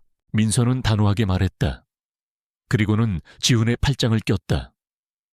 그것은 아내로서의 너무나 당연한 행동이었지만 내 눈에는 마치 내게서 그를 빼앗아가는 것처럼 보였다. 그래. 장모님. 그럼 저희는 이만 가보겠습니다. 의자 또 헐거워지면 연락 주세요. 지훈은 끝까지 어설픈 연기를 하며 서둘러 집을 나설 채비를 했다. 그는 단 한 번도 내 눈을 마주치지 않았다. 나는 현관까지 그들을 배웅했다. 민서의 팔에 이끌려 나가는 그의 뒷모습을 보며 나는 심장이 찢어지는 듯한 기분을 느꼈다. 완벽한 부부의 모습, 그리고 그 사이에 낀 추하고 부정한 나, 문이 닫히고 나는 그 자리에 주저앉았다. 다리에 힘이 풀려 서 있을 수가 없었다. 아드레날린이 빠져나간 자리를 거대한 공포가 채웠다. 나는 숨을 헐떡이며 방금 전의 상황을 미친 듯이 되감아 보았다. 민서가 들어왔을 때 우리 둘의 거리는 얼마나 가까웠을까? 내 얼굴에 남아있던 행복의 흔적을 그녀가 보았을까? 지훈의 변명은 얼마나 설득력이 있었을까? 그녀가 정말 아무것도 눈치채지 못했을까? 아니면 모든 것을 알아챘지만 모르는 척하고 있는 것일까? 수만 가지 만약이 내 머릿속을 헤집어 놓았다. 우리의 안일함이 결국 화를 불렀다. 우리가 쌓아 올린 천국은 민서의 열쇠 하나에 이토록 허무하게 무너져 내릴 수 있는 모래성이었다. 우리가 누리던 짜릿함은 사실 칼날 위에서 춤을 추는 것과 같은 어리석음이었다. 나는 비틀거리며 부엌으로 돌아갔다. 스토브 위에서는 파스타면이 퉁퉁 불어터지고 있었다. 행복했던 순간의 잔해. 나는 스토브에 불을 끄고 냄비째로 개수대에 처박았다. 음식물 쓰레기가 된 파스타가 마치 내 자신처럼 느껴져 구역질이 났다. 우리가 함께 웃고 떠들던 부엌이 이제는 범죄 현장처럼 느껴졌다. 나는 미친 사람처럼 싱크대를 닦고 바닥을 닦았다. 그의 흔적, 우리의 흔적을 모두 지워버리고 싶었다. 하지만 그와 내가 나누었던 공기, 그가 남긴 온기는 닦아낼 수가 없었다. 그날 밤 나는 한숨도 잘 수 없었다. 언제라도 민서에게서 전화가 걸려와 두 사람 도대체 무슨 관계야? 라고 소리칠 것만 같았다. 휴대폰이 울릴 때마다 심장이 멎는 것 같았다. 새벽녘. 휴대폰이 조용히 진동했다. 지훈에게서 온 문자였다. 괜찮으세요, 민서는? 아무 말 없었습니다. 그의 안부 문자는 나를 안심시키기는커녕 더 큰 공포에 빠뜨렸다. 우리의 관계가 이제는 서로의 안위를 걱정해야 하는 떳떳하지 못한 공범 관계가 되어버렸다는 사실을 확인시켜줄 뿐이었다. 나는 그의 문자에 답장하지 않았다. 우리의 낙원에 첫 번째 균열이 생겼다. 그리고 나는 그 균열이 댐 전체를 무너뜨릴 전조일지도 모른다는 끔찍한 예감에 몸을 떨어야 했다. 우리의 아슬아슬했던 줄타기는 이제 끝이 보이는 것 같았다. 민서가 다녀간 그날 이후 우리의 낙원에는 차가운 겨울이 찾아왔다. 행복의 온기는 사라지고 그 자리에는 뼈를 내는 듯한 공포와 편집증적인 불안만이 남았다. 나는 집 안에서도 숨을 죽이고 살았다. 창밖의 작은 소리에도, 전화벨 소리에도 심장이 철렁 내려앉았다. 마치 언제 터질지 모르는 시한폭탄을 가슴에 품고 사는 기분이었다. 지훈에게서 오는 연락을 나는 의도적으로 피했다. 그의 문자 메시지가 휴대폰 화면에 뜰 때마다 나는 차마 열어보지 못하고 화면을 뒤집어 버렸다. 괜찮으세요? 걱정돼요. 연락 주세요. 그의 다정한 말들이 이제는 나를 옥죄는 족쇄처럼 느껴졌다. 나는 이 관계를 끝내야 한다고 생각했다. 더 늦기 전에, 민서의 삶을 망가뜨리기 전에. 우리가 나눴던 짧은 행복은 그저 한여름 밤의 꿈이었을 뿐이라고. 이제는 꿈에서 깨어나 혹독한 현실로 돌아와야 한다고 스스로를 채찍질했다. 그와의 관계는 달콤한 독이었다. 처음에는 나를 치유하는 것처럼 보였지만 결국에는 내 영혼을 파괴하고 말 것이었다. 나는 금단 증상을 겪는 중독자처럼 고통스러웠지만 독을 끊어내기 위해 발버둥 쳤다. 며칠이 지났다. 나는 청소를 하며 애써 마음을 다잡으려 했다. 몸을 고되게 움직이면 적어도 그 순간만큼은 괴로운 생각을 잊을 수 있었다. 남편이 쓰던 서재를 정리하던 중이었다. 책장에 꽂힌 낡은 책들 사이에서 오래된 사진 한 장이 툭 하고 바닥으로 떨어졌다. 나와 그 남자의 젊은 시절 사진이었다. 갓 결혼했을 무렵 우리는 바다로 여행을 갔었다. 사진 속에 나는 수줍게 웃고 있었고 그는 그런 내 어깨를 다정하게 감싸 안고 있었다. 행복해 보이는 완벽한 한 쌍의 부부. 하지만 나는 알고 있었다. 이 사진의 진실을. 이 사진을 찍기 바로 전날 밤 그는 술에 취해 사소한 말다툼 끝에 처음으로 내게 손을 댔다. 다음 날 아침 그는 멍든 내 팔을 보며 무릎을 꿇고 빌었다. 다시는 그러지 않겠다고. 사랑해서 그런 거라고. 그리고는 나를 바다로 데려가 이 사진을 찍었다. 웃어, 수진아. 우리는 행복해야지. 그의 말에 나는 멍든 마음을 감추고 억지로 입꼬리를 올렸다. 나의 불행은 바로 이 거짓된 행복의 순간에서부터 시작되었다. 과거의 기억이 걷잡을 수 없는 해일처럼 나를 덮쳤다. 사진 속 그의 웃는 얼굴 위로 수십 년간 나를 괴롭혔던 그의 잔인한 얼굴들이 겹쳐졌다. 조롱하고 경멸하고 폭력을 휘두르던 수많은 밤들. 숨이 쉬어지지 않았다. 심장이 미친 듯이 뛰고 목이 조여왔다. 나는 사진을 떨어뜨리고 바닥에 주저앉았다. 눈앞이 캄캄해지고 방 안의 모든 것이 빙글빙글 돌았다. 남편의 목소리가 환청처럼 귓게 맴돌았다. 넌 내 거야. 죽어서도 넌 나한테서 못 벗어나. 바로 그때였다. 현관문이 열리는 소리가 들렸다. 나는 공포에 질려 비명을 지를 뻔했다. 죽은 그가 돌아온 것만 같았다. 하지만 곧이어 들려온 목소리는 지훈의 것이었다. 장모님 안에 계세요, 장모님. 그는 내가 전화를 받지 않자 걱정이 되어 비상키로 문을 열고 들어온 것이었다. 그는 서재 바닥에 쓰러져 있는 나를 발견하고는 사색이 되어 달려왔다. 장모님, 왜 이러세요? 어디 편찮으세요?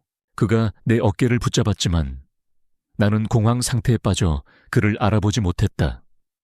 나는 남편의 손길과 그의 손길을 구분하지 못한 채 미친 사람처럼 그를 밀어내며 소리쳤다. 저리가 오지 마. 제발 나 좀 내버려둬. 장모님, 저예요. 지훈이에요. 정신 좀 차려보세요. 그는 내 손목을 잡고 나를 진정시키려 애썼다. 나는 그의 손을 뿌리치려 발버둥 쳤다. 이거 놔놓으라고. 나의 격렬한 저항에 그는 나를 강제로 끌어안았다. 꼼짝달싹할 수 없게 된 나는 그의 품에서 오열하기 시작했다.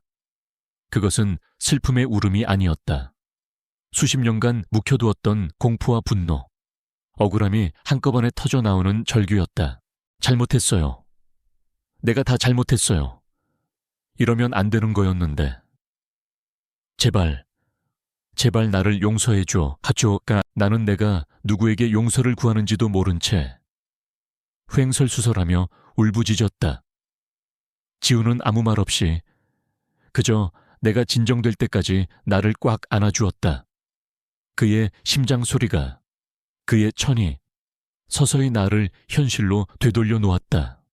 한참 후에야 나는 내가 그의 품에 안겨 있다는 사실을 깨달았다. 나는 힘없이 그에게서 떨어져 나왔다. 그리고 모든 것을 포기한 사람처럼 그에게 털어놓기 시작했다.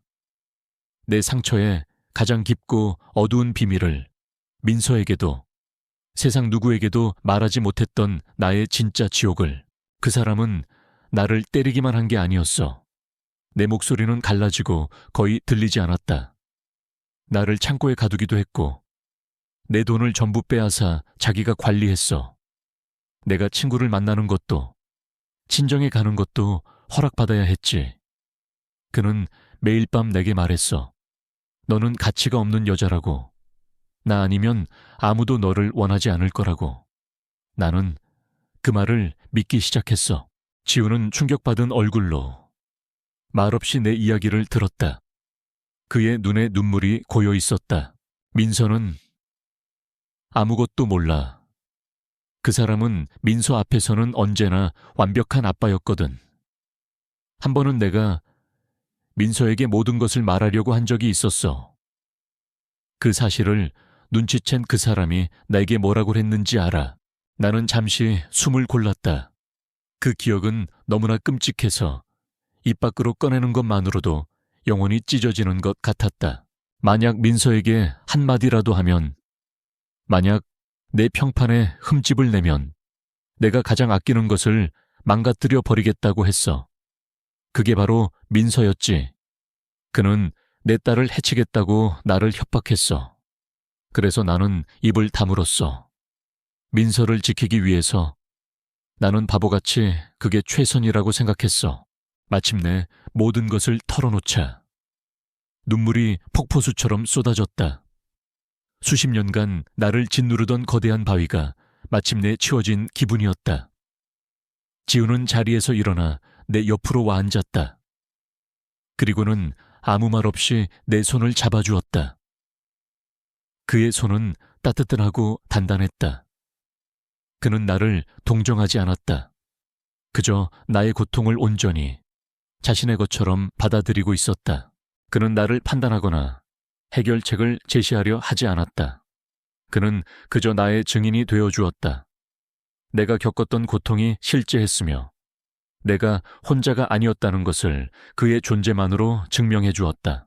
한참을 울고 나서 나는 탈진 상태에 빠졌다. 그는 나를 부축해 침실로 데려갔다. 그리고 나를 침대에 눕히고 이불을 덮어주었다. 이제 자네는 가야 해. 내가 힘없이 말했다. 내 가장 추한 모습을 다 보였으니 이제 나한테 질렸겠지. 아니요. 그가 단호하게 말했다. 그는 침대 옆에 앉아 내 머리카락을 부드럽게 쓸어 넘겨주었다. 저는 아무 데도 가지 않을 겁니다. 그의 눈빛은 그 어느 때보다 진지하고 깊었다. 그 안에는 욕망이나 연민이 아닌 존경과 경외, 그리고 맹렬한 보호 본능이 담겨 있었다. 당신은 제가 아는 그 누구보다 강한 사람이에요. 그의 말에 나는 다시 눈물을 흘렸다. 이번에는 고통의 눈물이 아닌 구원의 눈물이었다. 그날 밤 나는 그의 팔베개를 하고 잠이 들었다. 수십 년 만에 처음으로 악몽을 꾸지 않았다. 그는 내가 잠든 후에도 한참 동안 나를 지켜보고 있었다. 어둠 속에서 나는 그가 조용히 흐느끼는 소리를 들었던 것 같다. 우리의 관계는 그날 밤을 기점으로 완전히 변했다. 그것은 더 이상 짜릿한 비밀 연애가 아니었다. 한 사람의 부서진 영혼을 다른 한 사람이 온 힘을 다해 끌어안는 처절하고도 숭고한 무언가였다. 그는 더 이상 내 사위나 연인이 아니었다. 그는 나의 유일한 구원자이자 내 상처의 유일한 증인이었다. 그리고 나는 깨달았다. 나는 이제 결코 그를 놓을 수 없으리라는 것을. 설령 그 끝이 파멸일지라도 내가 나의 모든 과거를 고백했던 그날 밤 이후 우리 사이의 두려움은 기묘하게도 옅어졌다. 공포가 사라진 것이 아니었다. 다만 서로의 영혼 깊은 곳을 공유하게 되면서 우리의 관계는 단순한 비밀 연애를 넘어선 그 무언가가 되었다. 우리는 이제 공범이자 서로의 유일한 증인이었다. 함께라면 어떤 시련이 닥쳐도 맞설 수 있으리라는 위험하고도 맹목적인 믿음이 우리 사이에 싹트고 있었다. 우리는 더 이상 서로를 피하거나 밀어내지 않았다. 오히려 이전보다 더 애틋하게 서로를 찾았다. 그날의 사건 이후 나는 더 이상 민서에게 들킬까봐 전전긍긍하는 대신 지훈과의 관계 자체에 더 깊이 몰두했다. 이 사랑이 나를 구원했으므로 나는 이 사랑을 지켜야만 했다. 설령 그 끝이 파멸일지라도 그와 함께라면 괜찮을 것 같았다. 가을이 깊어가던 어느 날 그가 내게 작은 선물 상자를 건넸다. 상자 안에는 짙은 초록색의 실크 스카프가 고이 접혀 있었다. 전에 제가 말했잖아요. 장모님 눈동자가 참 특별한 색이라고. 이 스카프를 보는데 장모님 생각이 났어요. 그는 내가 무심코 했던 말을, 내 존재의 작은 부분들까지도 모두 기억하고 있었다. 나는 목이 메어 아무 말도 할 수 없었다. 남편은 평생 내게 쓸모를 따졌지만 지우는 내게서 의미를 찾아주었다. 나는 떨리는 손으로 스카프를 목에 둘렀다. 부드러운 실크가 살갗에 닿는 감촉이 황홀했다. 아름다워요. 그가 진심 어린 눈으로 나를 보며 말했다. 나는 거울에 비친 내 모습을 보았다. 초록색 스카프는 내 눈동자 색을 더욱 깊고 신비롭게 만들어 주었다. 나는 수십 년 만에 처음으로 내 자신이 진정으로 아름답다고 느꼈다. 그 순간 우리는 세상에서 가장 행복한 연인이었다. 그는 백화점 쇼핑백과 포장 상자는 채 버려두고 가겠다며 웃었다. 혹시라도 민서가 볼까봐 염려하는 그의 세심한 배려였다. 하지만 운명의 신은 바로 그 사소하고도 치명적인 실수를 놓치지 않았다. 그날 저녁이었다. 회사 일을 마치고 퇴근하던 민서는 주차장에서 지훈의 차를 발견했다. 날씨가 갑자기 추워진 탓에 그녀는 며칠 전 차에 벗어두었던 자신의 목도리를 찾으려 했다. 조수석 문을 열고 목도리를 찾던 그녀의 눈에 좌석 아래에 떨어져 있는 작은 쇼핑백이 들어왔다. 그녀가 아는 고급 백화점의 로고가 찍혀 있었다. 그녀는 무심코 쇼핑백을 집어들었다. 안에는 텅 빈 선물 상자와 구겨진 포장지가 들어있었다. 누구에게 선물을 한 거지? 기념일도 생일도 아니었다. 작은 의문이 그녀의 머릿속을 스쳤다. 그녀는 대수롭지 않게 생각하며 글로브 박스를 열었다. 목도리가 그 안에 있을지도 몰랐다. 그리고 그녀는 그 안에서 작은 카드 한 장을 발견했다. 선물에 미처 넣지 못하고 빠뜨린 모양이었다. 호기심에 카드를 열어본 민서의 얼굴이 그 자리에서 굳어버렸다. 카드에는 지훈의 필체로 이렇게 쓰여 있었다. 세상에서 가장 깊은 이야기를 가진 아름다운 눈동자에게 민서의 심장이 쿵 하고 내려앉았다. 이것은 남편이 아내에게 보내는 메시지가 아니었다. 이것은 한 남자가 어떤 여자에게 보내는 은밀하고도 뜨거운 연서였다. 아름다운 눈동자. 민서는 그 글자를 몇 번이고 되뇌었다. 순간 섬광처럼 한 사람의 얼굴이 떠올랐다. 자신의 엄마 박수진. 어릴 적부터 사람들은 엄마의 눈이 참 오묘하고 예쁜 색이라고 셔. 흔치 않은 옅은 갈색빛이 도는 초록색 눈동자. 아니야, 그럴 리가 없어. 민서는 고개를 세차게 흔들었다. 세상에서 가장 끔찍하고 말도 안 되는 상상이었다. 하지만 한번 피어오른 의심의 씨앗은 걷잡을 수 없이 자라나기 시작했다. 최근 들어 부쩍 밝아진 엄마의 모습, 자꾸만 엄마 집에 볼 일이 있다며 드나들던 남편의 행적, 그리고 그날 오후 미팅이 취소되어 집에 일찍 돌아갔을 때 마주했던 부엌에 그 어색한 풍경, 두 사람의 당황한 표정과 엉성한 변명. 그때는 피곤해서 그냥 넘어갔던 모든 퍼즐 조각들이 이제야 하나의 끔찍한 그림으로 맞춰지고 있었다. 민서는 손을 부들부들 떨었다. 헛구역질이 났다. 세상이 발밑부터 무너져 내리는 기분이었다. 배신감. 하지만 단순한 배신감이 아니었다. 남편이 다른 여자와 바람을 피운 것과는 차원이 다른 문제였다. 이것은 신뢰와 사랑을 넘어선 인간 존재의 근간을 뒤흔드는 배신이었다.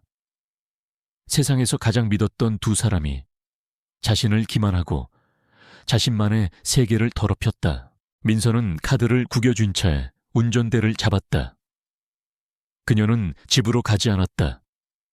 곧장 엄마의 집으로 향했다. 그녀의 머릿속은 차가운 분노로 가득했다. 직접 확인해야만 했다. 이 모든 것이 자신의 끔찍한 오해이기를 바라면서도 한편으로는 이미 모든 진실을 알고 있었다. 그 시각 나는 지훈과 함께 거실에서 차를 마시고 있었다. 그는 내일 아침 일찍 지방 출장에 잡혀 있어. 떠나기 전에 잠시 얼굴을 보러 들른 참이었다. 나는 그가 선물해준 초록색 스카프를 곱게 두르고 있었다. 우리는 마주 앉아 조용히 이야기를 나누고 있었다. 여느 때처럼 평화롭고 안온한 시간이었다. 그때 현관문이 거칠게 열리는 소리가 들렸다. 민서였다. 그녀는 초인종도 누르지 않고 마치 자기 집처럼 들어왔다. 그녀의 얼굴은 핏기 하나 없이 창백했고 눈은 이글이글 타오르고 있었다. 우리는 동시에 자리에서 일어났다. 지훈의 얼굴이 당황으로 물들었다. 민서 씨, 이 시간에 어쩐 일이야? 민서는 그의 말은 들리지 않는다는 듯 성큼성큼 우리에게로 걸어왔다. 그리고는 내 목에 둘러진 초록색 스카프를 날카롭게 응시했다. 그녀의 시선에 나는 온몸의 피가 식는 것을 느꼈다. 민서는 아무 말 없이 손에 구겨준 카드를 우리 사이의 탁자 위로 던졌다. 이거 엄마 거 맞지? 그녀의 목소리는 얼음장처럼 차가웠다. 나는 탁자 위에 놓인 카드를 보았다. 지훈의 필체. 내가 읽어보지는 못했지만 그가 나를 위해 썼을 카드라는 것을 직감할 수 있었다. 지훈의 얼굴은 새하얗게 질려 있었다. 우리는 아무 말도 하지 못했다. 우리의 침묵은 가장 확실한 자백이었다. 어떻게 나한테 이럴 수가 있어. 민서의 목소리가 가늘게 떨리기 시작했다. 다른 여자도 아니고 어떻게 엄마야. 엄마가 어떻게 내 남편이랑. 그녀는 나를 향해 소리쳤다. 그녀의 눈에서는 분노와 상처 그리고 경멸이 뒤섞인 눈물이 흘러내렸다. 두 사람, 내가 그렇게 우스웠어. 나를 사이에 두고 내 집에서 내 뒤에서 이런 더러운 짓을 하면서 내가 아무것도 모를 거라고 생각했어. 민서야, 그게 아니라 오해야. 지훈이 다급하게 변명하려 했지만 민서는 그의 말을 잘랐다. 닥쳐. 그녀의 시선은 다시 나를 향했다. 그 눈빛은 내 심장을 갈기갈기 찢어 놓았다. 엄마는 정말 최악이야. 평생 아빠한테 구박만 받고 살던 불쌍한 사람이라고. 그래서 내가 더 잘해야 한다고 생각했어. 그런데 뭐야, 아빠가 죽자마자 사위를 유혹해. 이게 엄마의 본 모습이었어. 아빠가 살아있을 때도 이랬던 거 아냐. 그녀의 마지막 말은 비수였다. 나의 가장 깊은 상처를 후벼 파는 잔인하고도 정확한 공격이었다. 나는 아무런 대꾸도 할 수 없었다. 그 어떤 변명도 이 끔찍한 진실 앞에서는 무의미했다. 우리가 나눈 사랑, 나의 구원, 그 모든 것이 민서의 눈에는 그저 추악하고 더러운 욕정일 뿐이었다. 나는 그 자리에 무너져 내렸다. 지훈이 나를 부축하려 했지만 민서가 그를 밀쳐냈다. 내 엄마 몸에 손대지 마. 더러우니까. 민서는 우리 둘을 번갈아 쳐다보며 마지막 말을 내뱉었다. 그녀의 목소리에는 이제 아무런 감정도 실려 있지 않았다. 오늘부로 나한테 남편은 없어. 그리고 엄마도 없어. 그녀는 뒤돌아섰다. 그리고 미련 없이 집을 나갔다. 쾅 하고 현관문이 닫히는 소리가 사형 선고처럼 집 전체에 울려 퍼졌다. 모든 것이 끝났다. 고요했다. 세상의 모든 소리가 사라진 듯한 정막. 나와 지우는 폐허가 된 것일 한가운데에 망연자실한 채 서 있었다. 우리가 그토록 지키고 싶었던, 우리를 구원해 주었던 사랑이 결국 가장 사랑하는 사람에게 지울 수 없는 상처를 주고 모든 것을 파괴해버렸다. 폭풍은 예고 없이 찾아왔고 모든 것을 휩쓸고 지나갔다. 민서가 떠난 후 집안은 마치 폭탄이 터진 후에 전장처럼 변했다. 모든 소음이 사라진 자리에는 귀가 먹먹할 정도의 이명이 울리는 듯한 침묵만이 남았다. 우리는 그 침묵의 폐허 한가운데에 서 있었다. 나는 바닥에 주저앉은 채였고 지우는 망부석처럼 굳어 있었다. 우리는 서로를 바라보지 못했다. 한때 서로의 유일한 구원이었던 우리의 눈빛은 이제 서로의 죄를 비추는 거울이 되어버렸기 때문이다. 시간이 얼마나 흘렀을까? 지훈이 먼저 움직였다. 그는 바닥에 떨어진 찻잔 조각을 줍지도 탁자 위에 카드를 치우지도 않았다. 그저 텅 빈 눈으로 나를 한번 내려다볼 뿐이었다. 그의 입술이 달싹였지만 아무런 소리도 나오지 않았다. 무슨 말을 할 수 있었을까? 미안하다는 말은 너무나 무력했고 사랑한다는 말은 이제 끔찍한 모독이 되어버렸다. 그는 결국 아무 말 없이 현관으로 향했다. 그의 발걸음 소리는 그가 이 집을 드나들었던 수많은 날들 중 가장 무겁고 고통스럽게 들렸다. 문이 열리고 그의 등이 어둠 속으로 사라졌다. 딸깍. 문이 닫히는 소리는 민서가 문을 박차고 나갈 때의 그 요란한 소음보다 더 잔인하고 최종적인 선고처럼 느껴졌다. 나는 이제 완벽하게 혼자가 되었다. 나는 그 자리에 얼마나 오래 앉아 있었는지 모른다. 창밖이 어두워지고 집 안의 모든 사물이 희미한 그림자로 변해갈 때까지. 한때 그와의 사랑으로 가득 찼던 이 집은 이제 거대한 무덤이 되었다. 우리의 행복을 속삭이던 모든 물건들이 이제는 나의 죄를 고발하는 증거품처럼 보였다. 우리가 함께 음악을 듣던 낡은 전축, 나란히 앉아 차를 마시던 소파, 그가 내 머리를 쓸어 넘겨주던 침실, 모든 공간에 우리의 죄악이 유령처럼 떠다녔다. 나는 비틀거리며 일어섰다. 목에 둘러져 있던 초록색 스카프는 어느새 바닥에 떨어져 있었다. 우리의 사랑과 욕망, 그리고 파멸의 상징. 나는 그것을 마치 독사라도 되는 양 질색하며 집어들었다.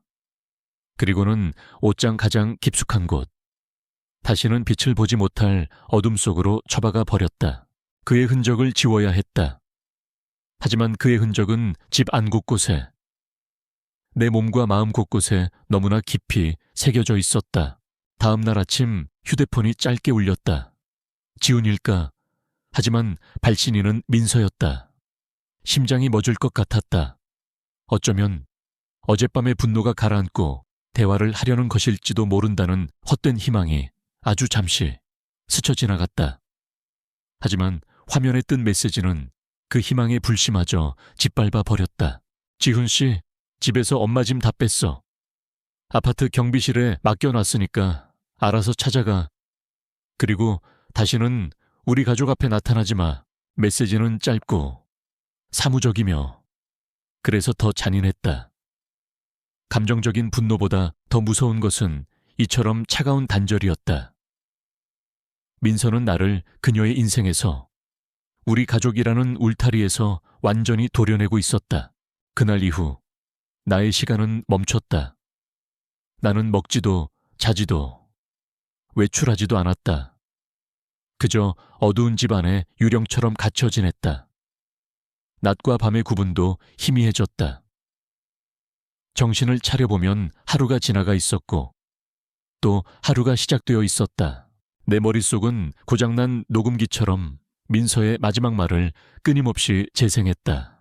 아빠가 살아있을 때도 이랬던 거 아냐. 그 말은 내 존재를 송두리째 부정하는 가장 끔찍한 저주였다. 나는 수십 년간의 지옥을 견뎠다. 오직 민서를 지키기 위해서. 그 폭력 속에서도 내가 버틸 수 있었던 유일한 이유는 내 딸이었다. 그런데 결국 내가 내 손으로 그 딸의 세상을 무너뜨린 괴물이 되어버렸다. 남편의 폭력에서 나를 구원해 줄 것이라 믿었던 사랑이 나를 남편보다 더 추악한 존재로 만들어버렸다. 이 얼마나 끔찍한 아이러니인가. 나는 우리의 관계를 처음부터 다시 되짚어 보았다. 그것은 정말 사랑이었을까? 아니면 그저 지독한 외로움과 상처가 만들어낸 신기루는 아니었을까? 나는 그의 다정함과 연민을 이용해 나의 상처를 치유하려 했다. 나는 그의 외로움을 파고들어 나의 공허함을 채웠다. 나는 나의 구원과 행복에만 눈이 멀어 내 행동이 어떤 파국을 불러올지는 애써 외면했다. 결국 이것은 사랑이 아니었다. 이기심이었다.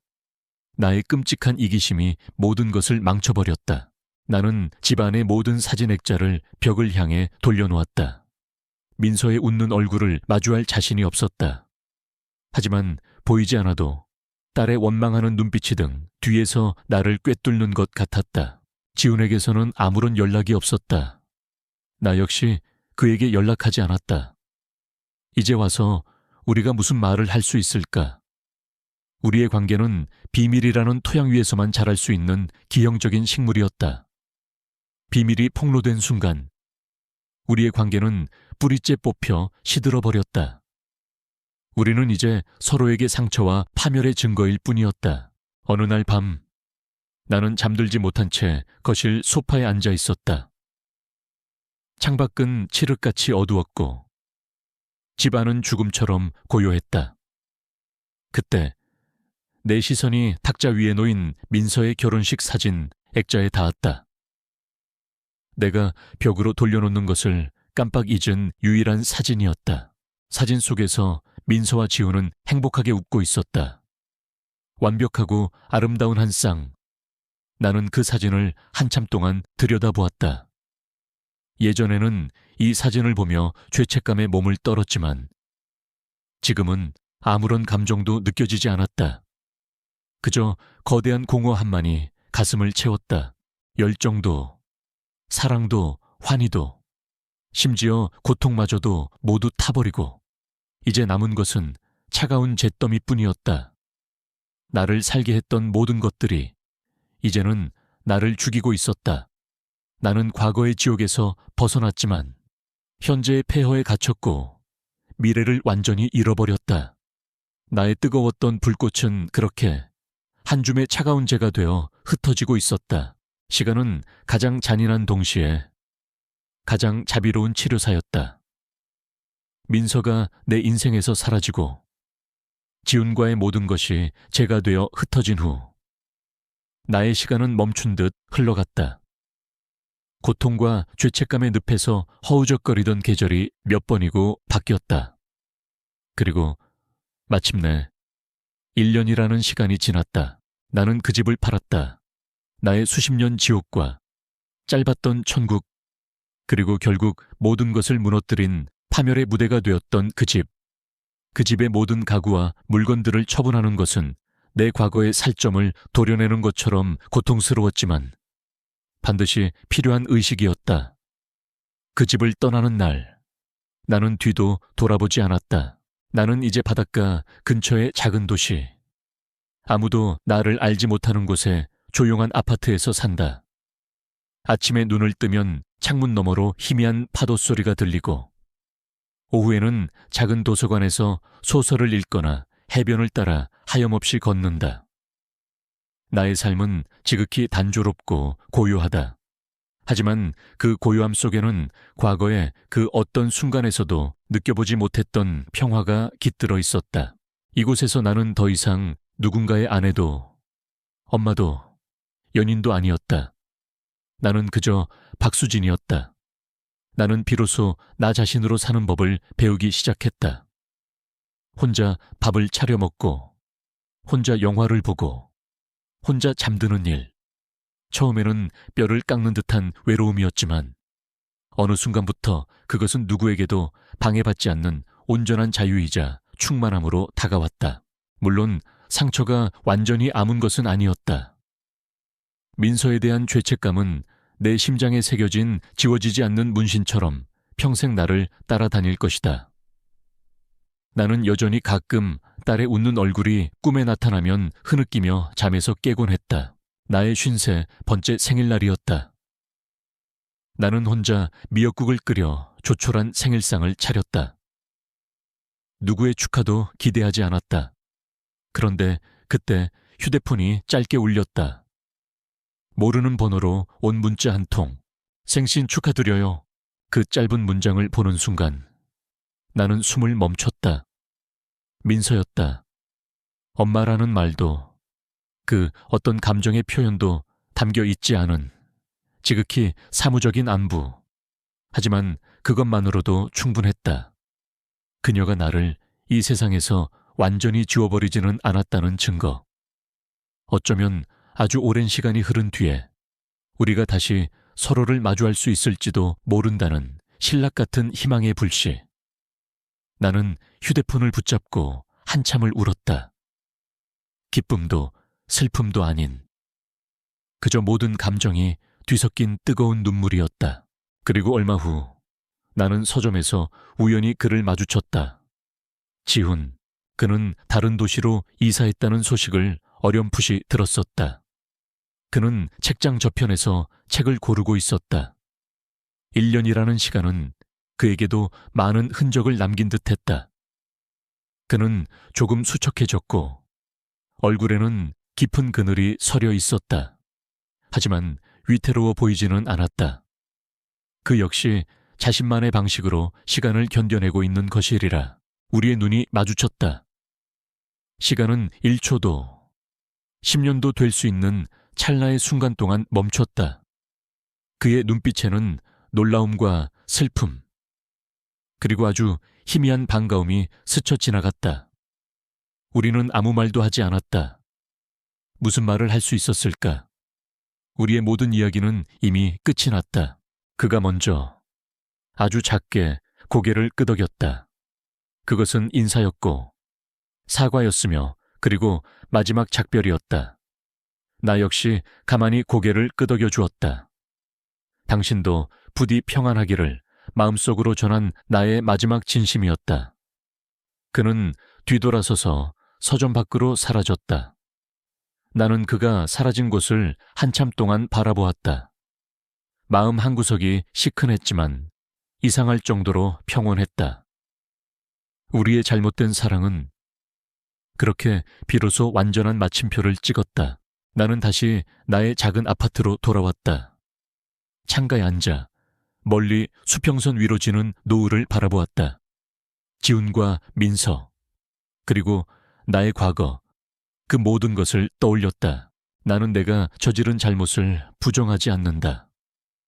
나의 이기적인 사랑은 내 딸에게 평생의 상처를 주었다. 그 죗값은 내가 온전히 짊어지고 가야 할 몫이다. 하지만 나는 동시에 그 지독했던 사랑을 후회하지도 않는다. 지훈과의 관계는 비록 금지된 것이었고 파멸로 끝났지만 내게는 반드시 필요했던 폭풍이었다. 그 폭풍은 나를 수십 년간 가두고 있던 감옥의 벽을 부셔주었다. 나는 그를 통해 처음으로 여자로서 사랑받는 기쁨을 알았고 내 몸과 마음의 주인이 나 자신임을 깨달았다. 그의 사랑은 나를 살게 했고 나를 해방시켰으며 마침내 나 스스로의 힘으로 일어설 수 있는 용기를 주었다. 그는 내게 구원이자 파멸이었고 독이자 약이었다. 어쩌면 행복은 우리가 생각하는 것처럼 하나의 모습으로만 존재하는 것이 아닐지도 모른다. 뜨겁게 사랑하고 사랑받는 것만이 행복은 아닐 것이다. 지금의 나처럼 혼자 조용히 책을 읽고 따뜻한 차를 마시고 창밖의 노을을 바라보며 마음의 평화를 얻는 것, 두려움 없이 아침을 맞이하고 누구의 눈치도 보지 않고 온전히 나 자신으로 존재하는 것. 이건 역시 행복의 한 종류일 것이다. 나의 지난날은 상처와 후회로 얼룩졌지만 나는 이제 그 과거를 원망하지 않는다. 그 모든 시간이 있었기에 지금의 내가 여기에 있다. 폐허 속에서 나는 비로소 나만의 작은 행복을 가꾸는 법을 배웠다. 해는 지고 있었지만 나는 내일 아침 다시 새로운 해가 떠오르리라는 것을 알고 있었다. 인생의 마지막 장에 이르렀다고 생각했을 때 사실은 새로운 챕터의 첫 장이 시작되고 있었다. 행복에는 단 하나의 정의만 있는 것이 아니며 자신의 삶에 새로운 장을 쓰는 데에는 결코 늦은 때란 없다.